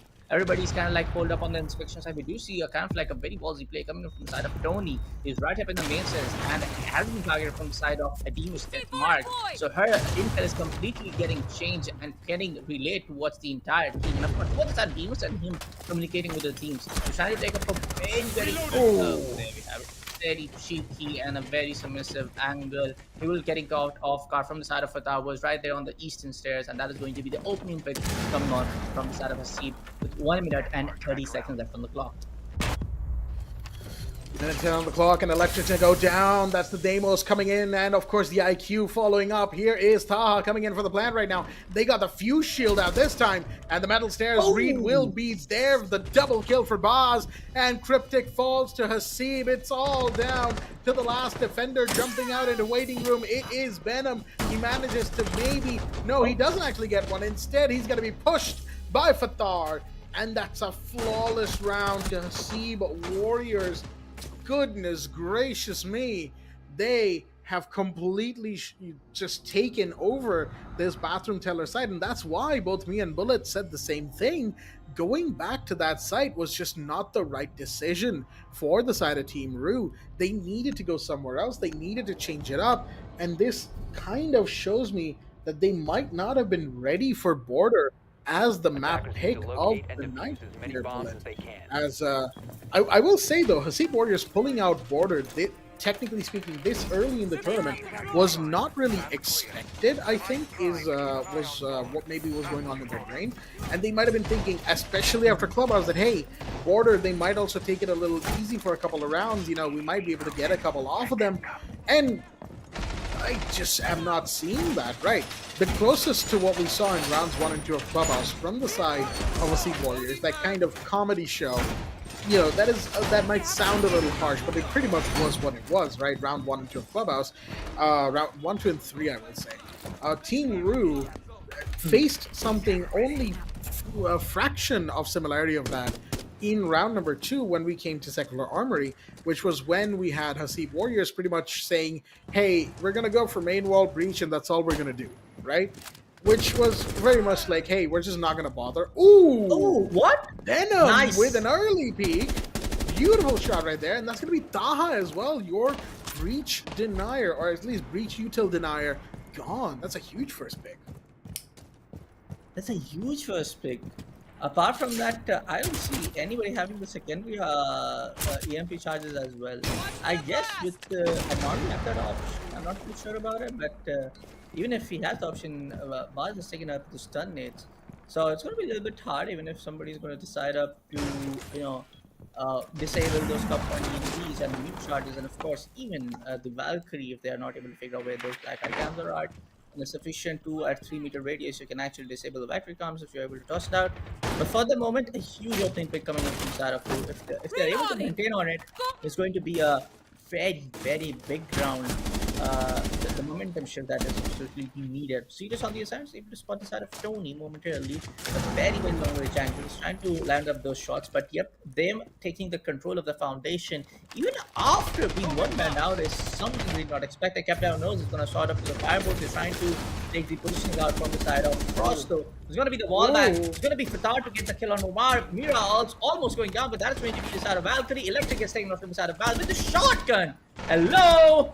I guess it is going to be Cryptic. Oh, gets a very good shot on Aziz with that SMG11. He probably has a chance to put up a second. Yes, he gets the second as well. The bullet holes getting made from the side of Tony with the shotgun. And we do have somebody playing on the first floor workshop, and that is going to be the side of Baz. He's trying to maybe get on with that Amaru grappling hook on the hatch, but he has to somebody has to take out either side of Cryptic or the side of Tony before he can proceed now. We have the frag, nades getting swapped out. Uno just reconsider positioning, and yes, he comes very close to the side of Hasib, switching on towards the RUE. The automatic pistol that was consumed with Aurora. Yes, he gets the yellow ping. Even after getting the yellow ping, gets the trade. Tony gets the trade on Hasib. It's going to be a 1v1. It's going to be a battle of shotgun up against an SMG. It doesn't have the carrier control as well, so he has to go for the kill.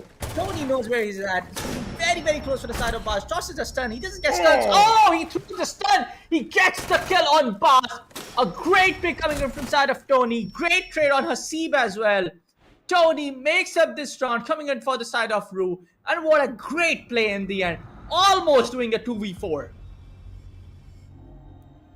Fantastic play from both teams. That's what we like to see, as they gave us quite the close game right there. Coming down to the 1v1s in the dying seconds of the rounds, as they, wow, that 2v4, nearly pulling off that 2v4. I'm still there, Bullet, mentally speaking, because they certainly almost had it.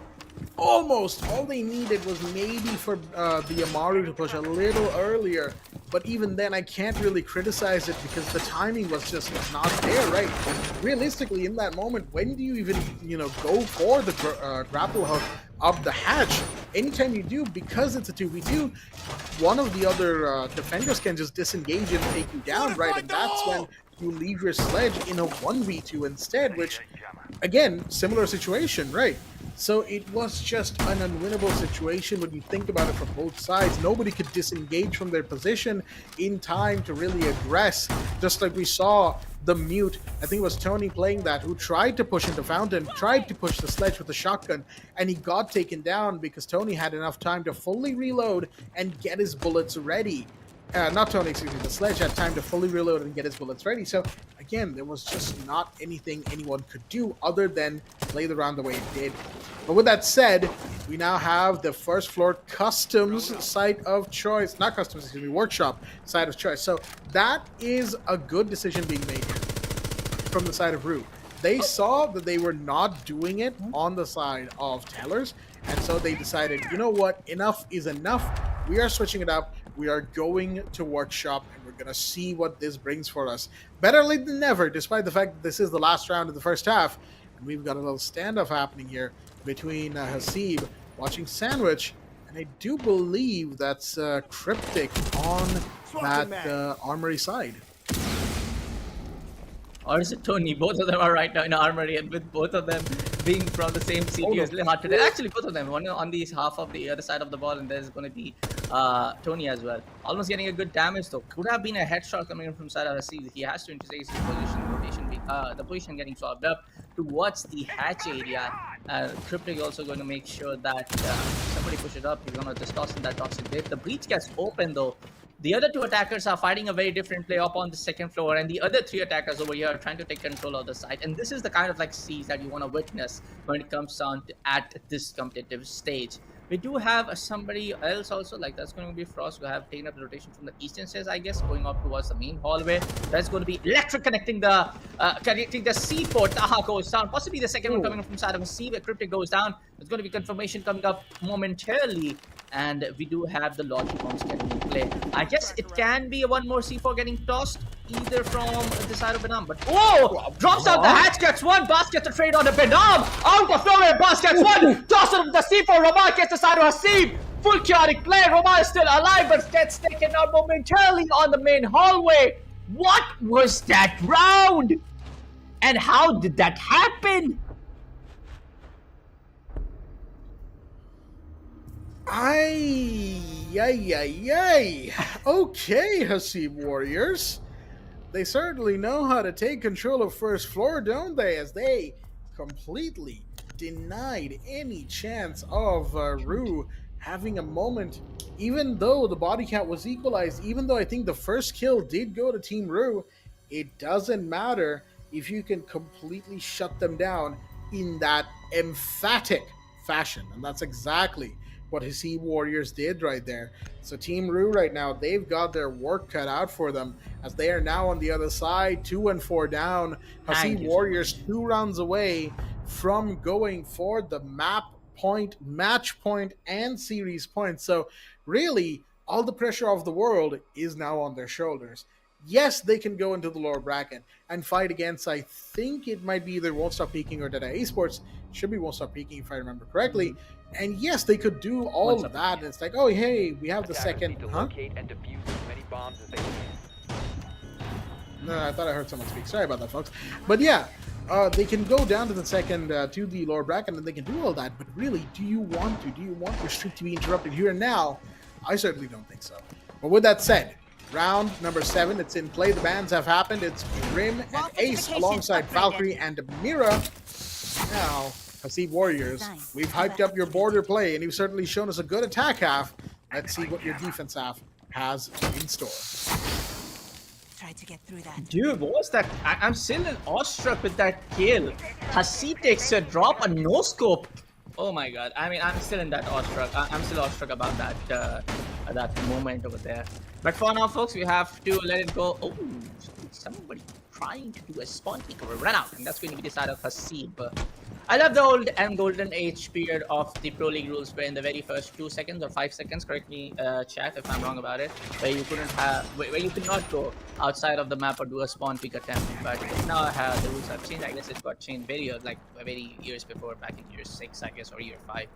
But again, for the moment, there are a couple of runouts which can be again attempted from the side of Hasib if they have the information. They can get very, very excited about the fact that they are 2 rounds ahead, and that's what we saw in the previous matchup as well, previous map as well. But at the moment, it is something that RUE needs to take care of. It is something that RUE needs to capitalize on. It's going to be, if you know it's going to be someone trying to do up a run out, you throw up your drones, you place your drones right up on these corners when you are having that information out, and you can take these guys out if they're coming into another run out.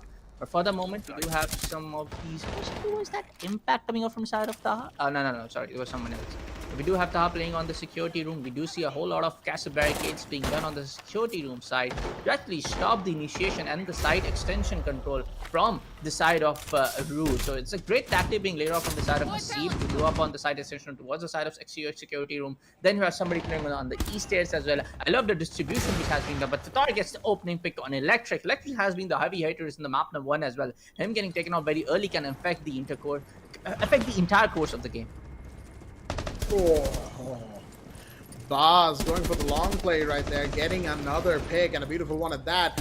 As there we go, double to Baz. He's going to go over to the half wall, or close to the door actually. Shots fired, but no, he's going to find the Osa the moment that Osa, that is to say, not Osa, excuse me, the Thermite decided to go for a peek off the shield. Romar on the floor, and Tony upside down repelled, the only one remaining. One run out, and that might be all she wrote here for the side of RUE, as I don't think they were expecting this half open wall defense here, as evidenced by the number of kills that the Aruni managed to pull out from this part of the map. Beautifully done by Baz, beautifully done by HWA once again. And RUE right now, they are bleeding, and Romar, unfortunately, looks like might actually bleed out on the floor right there. A little sad to see him go that way in this round, but it is what it is. That's going to be the triple kill to Baz. There you go. And Tony now the last one standing in what is pretty much an unwinnable. Okay, I don't want to call it unwinnable. We've seen 1v5s happen before, but it's very close to unwinnable as it can get at the moment. There you go. Baz will come around, get the quad for himself from the drop on the hatch. That's going to be, folks, the 5-2. What a way to start the defense out for Hasib Warriors. Once again, an emphatic message being sent to Team RUE here. Yeah, I don't see the tactical timer being used up. Both the sides have one of that. I guess they have double. Or they have just one single timeout per map. So this would be the right time to use a tactical timer from the side of RUE, and we can just like queue it up. Of course, all thanks to the with the introduction of CJX. I guess it was back in the year 9 only. Yeah, not Defenders, the CJX, protect your back in the bombs year from 9, being defused where you by can just attackers. even like not request via the text side, you can just request from the options within the game, and the next tactical timeout will be queued up after the current round ends up. So no tactical timeout also being used from side of RUE is something that tells about their entire decision to play on this map was a little bit unsure. Because if they had something in mind, they would have definitely used that tactical timeout. Of course, you need it, to be frankly speaking, to even like stop the entire momentum push coming in from side of going in towards the side of Hasib Warriors, and also have that 60 seconds or 50 seconds of the tag timeout to actually rethink what's going on from your side. Yes, some of these gunfights are very cheeky, but even when Hasib Warriors are giving you that opportunity to take some of these very early counters, you are not able to capitalize on those scenarios. And this is something which is going to set apart the difference between these two teams. Hasib Warriors, some of these players are the big heavy hitters. Whether it's the side of Bars popping up with the Ash with the AK-12, sorry, in the map number 1, whether it's the side of Hasib actually popping up with Ash in his attacking side. But for now, we do see Bars right now on 12-3. That's a huge number right there. A double digit right up in the very first 7 rounds is going to decide a lot about the course of this action. There we go, the entry being denied. Electric gets taken out with the Kavida's SMG. Okay, I didn't see that. But anyways, folks, that's going to be Hasib picking up his 10th kill off this map right here. Now, that's going to be very early denial coming on the face of RUE. Very early denial. Well, very early. He's putting it lightly. They haven't even gone past the 2-minute mark here. Benham's going to find Fathar, who was getting a little too over-aggressive on the Archives table right there. But Cryptic goes down. Taha with the turnaround. He gets taken down, however, as the push has come in through Armory. Of course, this isn't the site. The site is down below on Bathroom Tellers. But the way that Hasib Warriors has played it, it certainly did feel like it might have been Armory. At least RUE has certainly made to be played like it is Armory. Hold, shots fired. Oh, Cduck's missing by a pixel right there. Trying to get another going for himself right now. The drone might see him. Venom's going to take a ton of damage right now. He's going to go down. They can't stop Cduck with the DMR here. That's the Rooney back once again. Hasib coming around, trying to go for a poke with that pistol. Cduck does finally fall, and that is a much-needed kill. Tony with the shutdown. Here we have the shotgun coming in. Oh, dear me. Beautiful flick right there from Boz. And that's Tony on the floor, 6 feet under. Romar in a 1v2. It's possible, but you're going up against both Baz and Hasib, 2 people who have been in all form right now. Shots fired from the verticality, and Hasib will get the drop on Romar, despite the few missed bullets. But I'll tell you what, this is Hasib Warriors in peak fighting condition, as they are 6-2, having now secured series point. Dude, this is a straight up domination coming from side of Hasib. Them not just allowing to even get their opponent a 3rd victory, neither on their defensive side, neither on their attacking side. This is Hasib Warriors at its finest. Love to see them boys, still sticking it to it. I remember, I guess, I'm not very sure about it, but I guess Zedus was definitely not part of the playing 5 back, I guess, a couple of years back. I just want to say the trend of the first season, I can just say, like last year. But at this point of time, on how they have stuck together as a team and have played in the region tournament one after another, it is that one factor which is also going to decide a lot of the things on how their entire run the tournament is getting impacted. Boy oh boy, we know this is a very common thing, Blackjack. If you and me play together, ranks and ranks, one after another, like almost for a year altogether, you and me know how we will play so on point with the coordination that, hey, if you're gonna pick up Ash, I'm gonna play on their flex operator. If I'm gonna play on the support operator, you're gonna pop up a Brava or maybe a Flores to give me that kind of like, destroying up those, opponents' utility. It's all about that coordination factor, which I think it is the major difference right now. I'm not saying that RUE that doesn't have the capability. I mean, we did saw how Tony and Bana was able to pop off in taking those gunfight up against the side of Baz and Hasib in the couple of rounds previously. But at this point of time, on how the sheer coordination is getting played out from the side of Hasib, especially the perfect example would be the last round defense. It is outmatched at the moment. But for now, folks, I guess what? You have the numbers on screen. I'm so sorry about that. Excuse me for a second. It's going to be a series pointer coming in from the side of Hasib. If they are able to get it, there's going to be a shutdown with a 7-2 scoreline. And the last one was a 7-5 scoreline, which was a little bit closer from the side of RUE on how they turn up that little late adaptation coming on to map number 1. But for the moment, Hasib Warriors are kicking it right on the face of RUE. And it is going to be just like a moment until if you see a quick, 50-second quick kills coming from both sides. But for now, I guess they know the location of the guy playing on the half wall, and they're trying to just take him out, which is of course going to be none other than the side of, I guess, Z is playing onto it. Castle gets the pick on Cryptic, a big one. And it was a swing right there. Fatar gets the pick on Romar out of nowhere from all the way to Archives. And there you have it. Fatar is just trying to go revive his teammate, though. He's going to be in the DBNO state. But it's going to be a little bit risky, by the way. He's trying to, just going through the gunfight with the holographic sight. Might be a little bit difficult because the magnifier scores are not a part of the defensive strategy now. Benam gets the pick on Taha. It's going to be a 3v4. Can be getting traded, though. Yes, Baz and Hasib being left out in a 2v3 now. 2v3 to Baz and Hasib, but wait a minute, Hasib's on the second floor. He went for the flank, and he got one for himself. Now the other two have dropped down into the first floor. They're in the site. They could go for the plant, and they will be doing so. Tony, with the diffuser, getting the box on the floor. The ping is there. Can it be stopped in time? Shots fired, but no. Tony gets away with the skin of his teeth intact.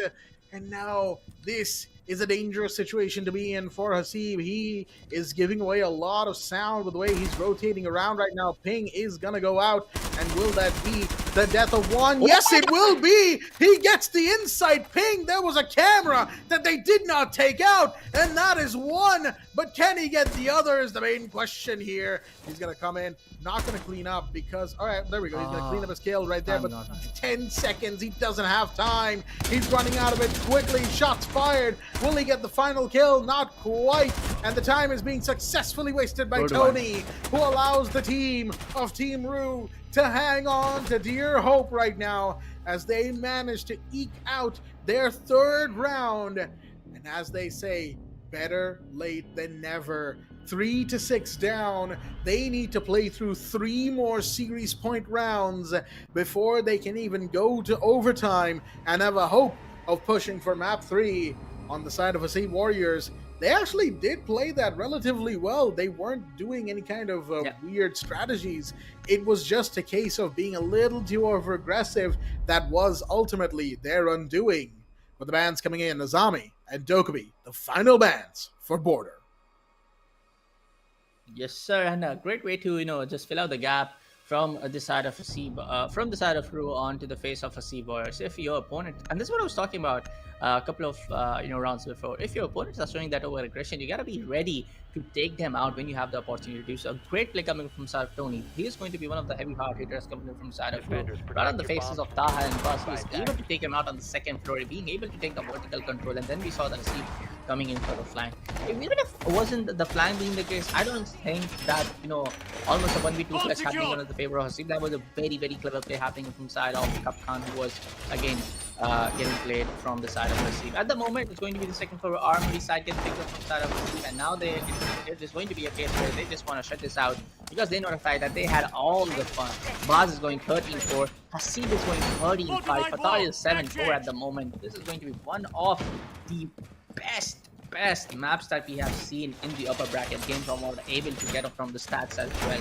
But at the moment, you just cannot also dismiss this out of RUE. If they're able to just push this down further, one round after another one, they are not very far away, but still there's going to be a lot of work to be done from the side of RUE to push this to overtime. A lot of work is putting it lightly. Cryptic Fate bringing out the Montaigne. They've got the Capitao and they've got the Ying. Looks like they want to go for a quick rush plant, potentially on Archive's door. At least that's how you would play it with this lineup. They've got the Finca as well to allow them a little bit of heal, a little bit of boost, a little bit more recoil control. And there you go, Cryptic Fate coming into position, being followed closely by Ramar with the 100-round LMG, 81 rounds on Ying, and of course 51 on the battle rifle for the Lion. And yeah, this is 100% a rush plant strat right now.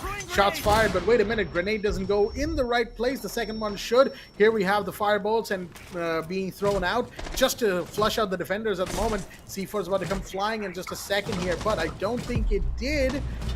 We have ourselves that stalemate. Castle's position is given away. Cryptic Fate taking a bit of damage as well. But here we go.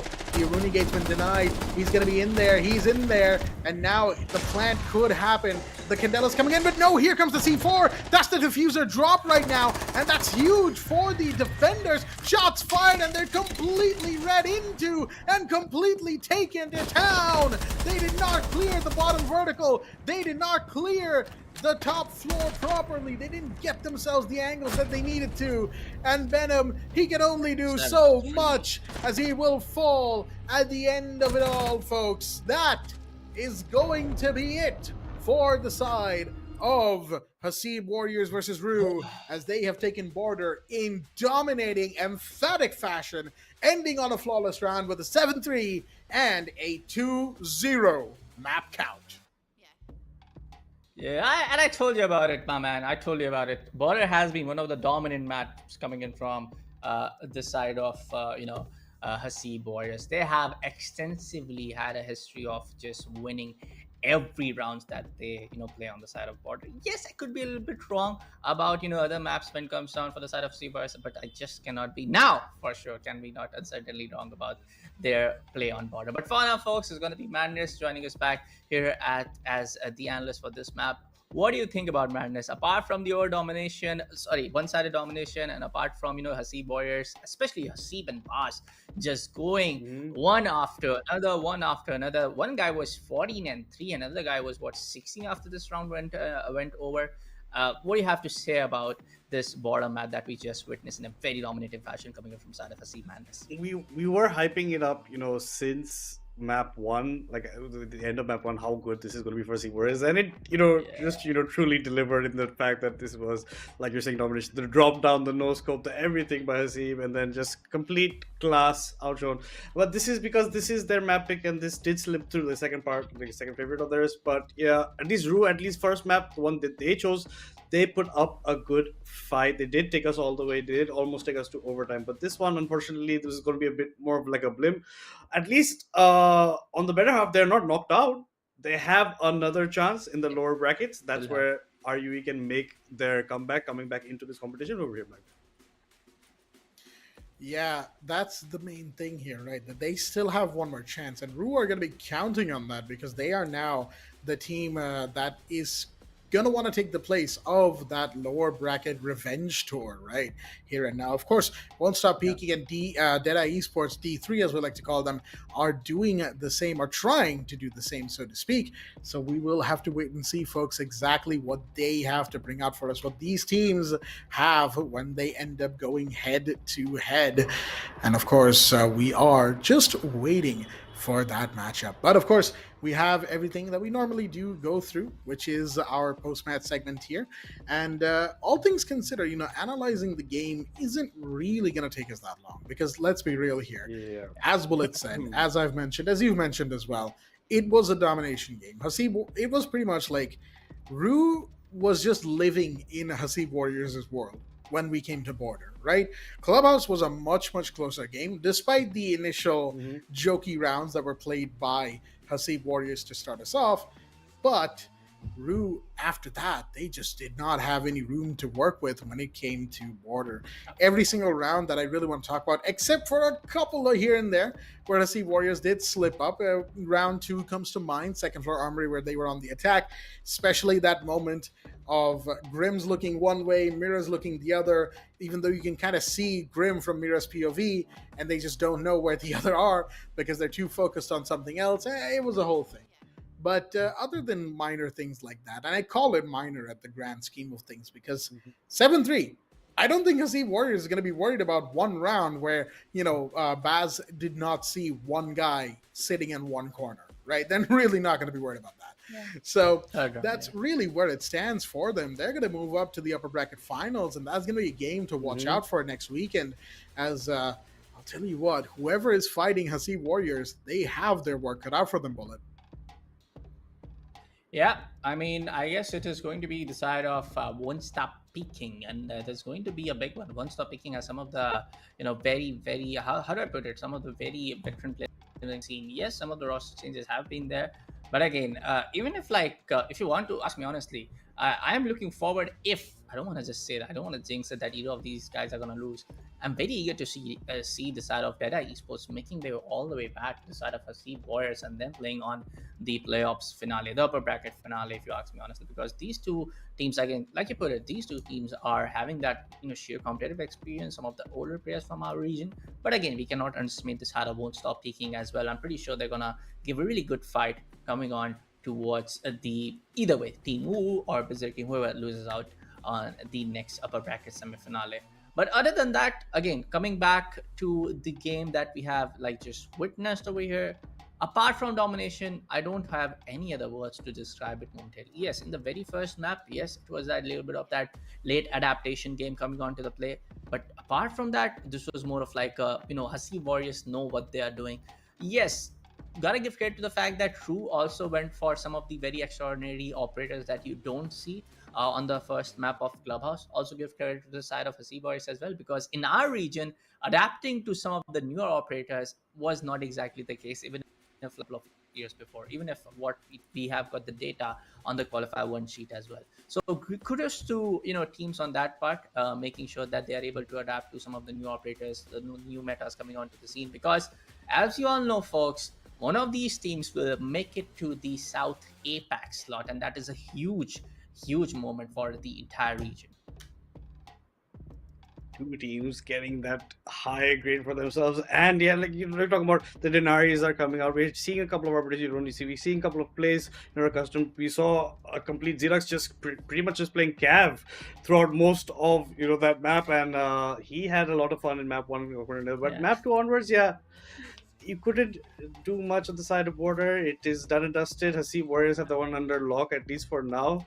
And yeah, maybe lower bracket runs can be a bit on the different side depending on how your day is going to go. But yeah, Hasib Warriors have definitely brought themselves a nice spot. They're going to have some time to watch over the competition as well, have a couple of days to rest up, so see exactly what or who might end up playing against them in that upper bracket final. So they have bought themselves a nice time period, and they can strategize depending on see the strategies.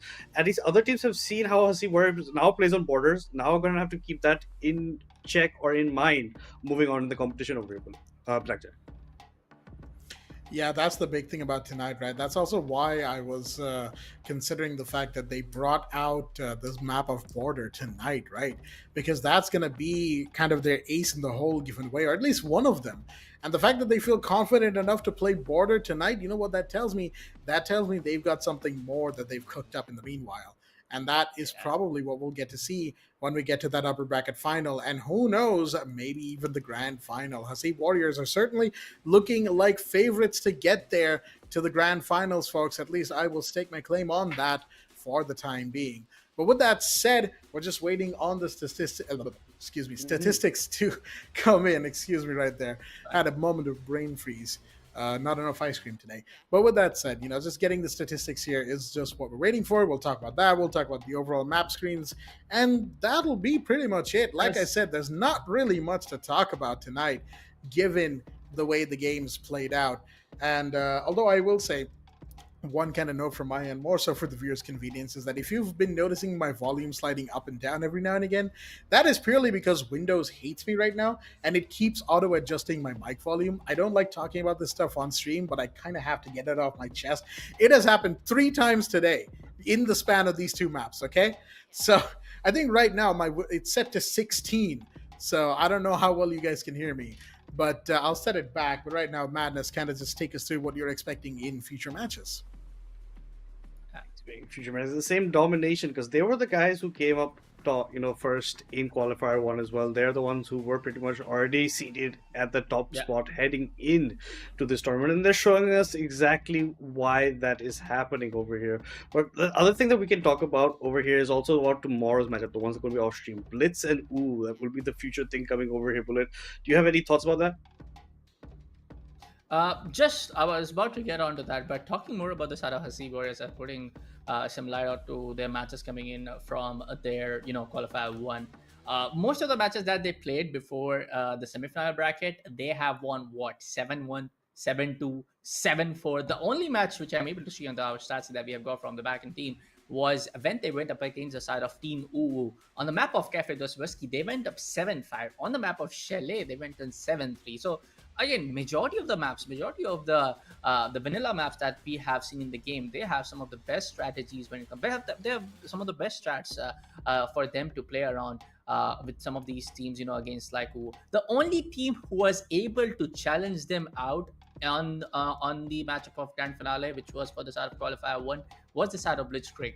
They were able to push this out, especially on the map of Chalet and Bank. On the Chalet, it went up to 8-6. On the Night Human Labs, it was the side of Sea Warriors to win out the entire thing for 7-5. Yes, it was a best of 5. Yes, it was the side of Sea Warriors to win it out with a 3-0 scoreline. But on Chalet, them getting challenged with a scoreline of 8-6 tells a lot about the fact that we did saw ban of Chalet coming in from the side of, I guess, Hasib Warriors only. But nonetheless, folks, for the side of Hasib Warriors, again, comes on the same fact. They are one of the experienced teams in our region. They're one of the teams which, like, the entire roster hasn't changed even a bit, apart from a couple of the guys. The core 3 guys or the core 4 guys have remained unchanged for almost, from what I'm able to remember, from 2022 season. So it's great to see a team like Hasib Warriors sticking to its score, performing very dominantly, giving every other match their 100%. Even we know for a fact that the region that they came in from do have a lot of the technical difficulties, the internet issues that we all kind of like suffer from, even as like a general caster or a general player of the game. So it's great to see them performing in such a manner. Now, coming in towards the question that you threw me on, Blitzkrieg versus Zoo, which is of course going to be an off-stream game. I feel like it's going to be a close one. Looking at the history of Blitzkrieg with the scoreline that they have challenged on Hasib Warriors as well, and looking at the past performance of Team U as well in the upper bracket, in the qualifier one as well, I think it is going to be a close one. And unfortunately, we will be not able to witness this on stream. So yeah. Yeah, unfortunately, it is what it is. Sometimes you get games on stream, sometimes you don't, right? That's kind of been the history of South Asian Siege for as long as I can remember, really. Pretty long time. Going all the way back to the days of the LAN and going all the way back then, it was a magical time. 2020, 2021 were like quite full of CG sports. I mean, it's been pretty full since, of course. We've just only had a lull in the last year or so, give or take. But this year, it's certainly risen back up with a vengeance. Hope to see more of these kinds of tournaments, I'll tell you that much, because, hey, keeps me employed. But jokes aside, we like to see tournaments like this. We like to cast these games. We like to see these names come in. And that's why, in the qualifiers, when we were doing those interview segments, we always ask the players, what would you say to anyone looking to get into esports for Siege right now, seeing kind of this resurgence we're having? And I would mirror a lot of the answers we got back then as well, is that get a bunch of your friends together and just do it. Just, qualify. Try to do as much as you can, practice and work hard.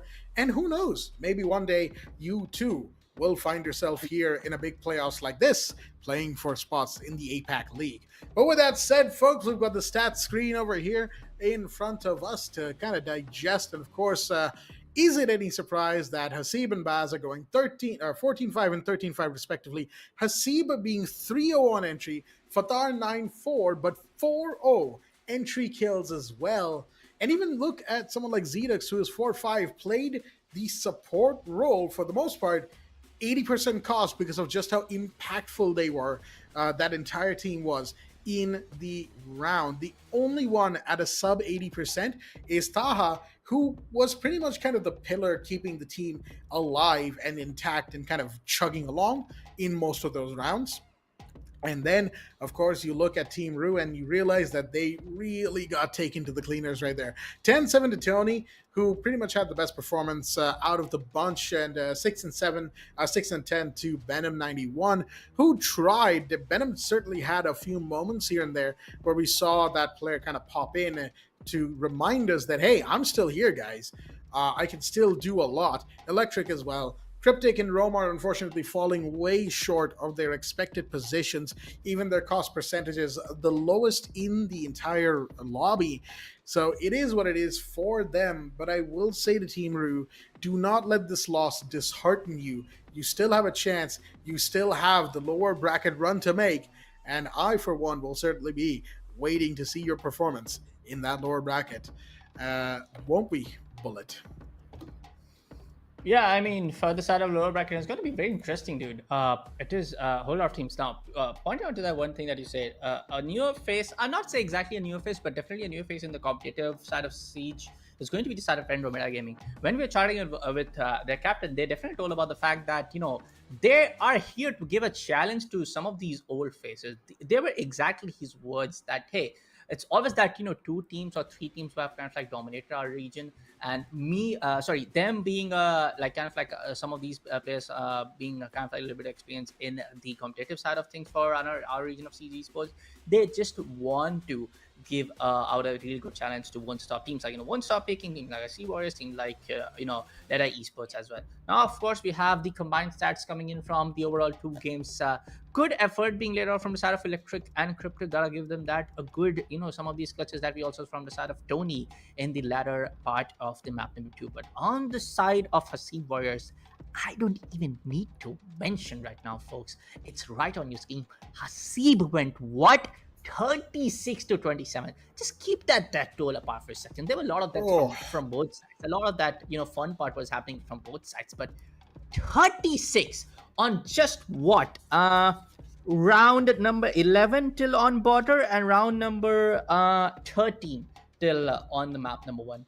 In the overall of 26-27, you have 36 on average of 2.5. Pardon me, guys, because again, just like as Blackjack, I don't have a very good control on my mathematic numericals. I kind of fail in my exams as well. Give that onto that part. But having almost an average of 2.2 or 2.5 KD on 2 maps, boy, I would love to see this team. I'm not being biased, but I would love to see this team particularly making their way towards the South APAC League. As we all know, it's going to be the 2 teams going to make their way. Of course, for now, folks, right on our screen is going to be the updated brackets on our screen, folks, which is going to be momentarily taken away.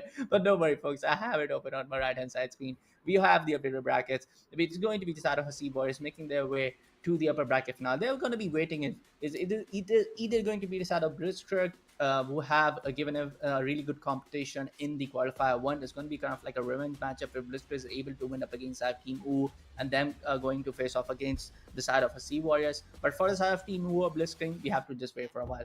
On the lower bracket storyline, it is either going to be a side of Team RUE or Dead Eye Esports making their way towards the lower bracket semifinal. It's going to be a long story short that either is going to be the side of Won't Stop Taking, Team RUE, or Dead Eye Esports making their way to the side lower bracket final. Apart from these 3 teams, I don't see an 4th team actually making their way to the lower bracket finale, to be frankly speaking.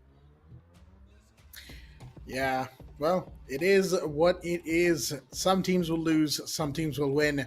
But I will say this much, folks. When we come back for some stream matches next weekend, you had better be ready, because it will be the finale weekend for the South Asia Elite Community Series for Rainbow Six Siege X here at Fragnation in partnership with Ubisoft. But with that said, that has been it for us here tonight, with the Sea Warriors winning 2-0 in tonight's game. I've been your host, Blackjack, joined by Bullet and Madness once again, and we will be back next Friday for the first of the bracket finals. Until then, stay tuned and good night.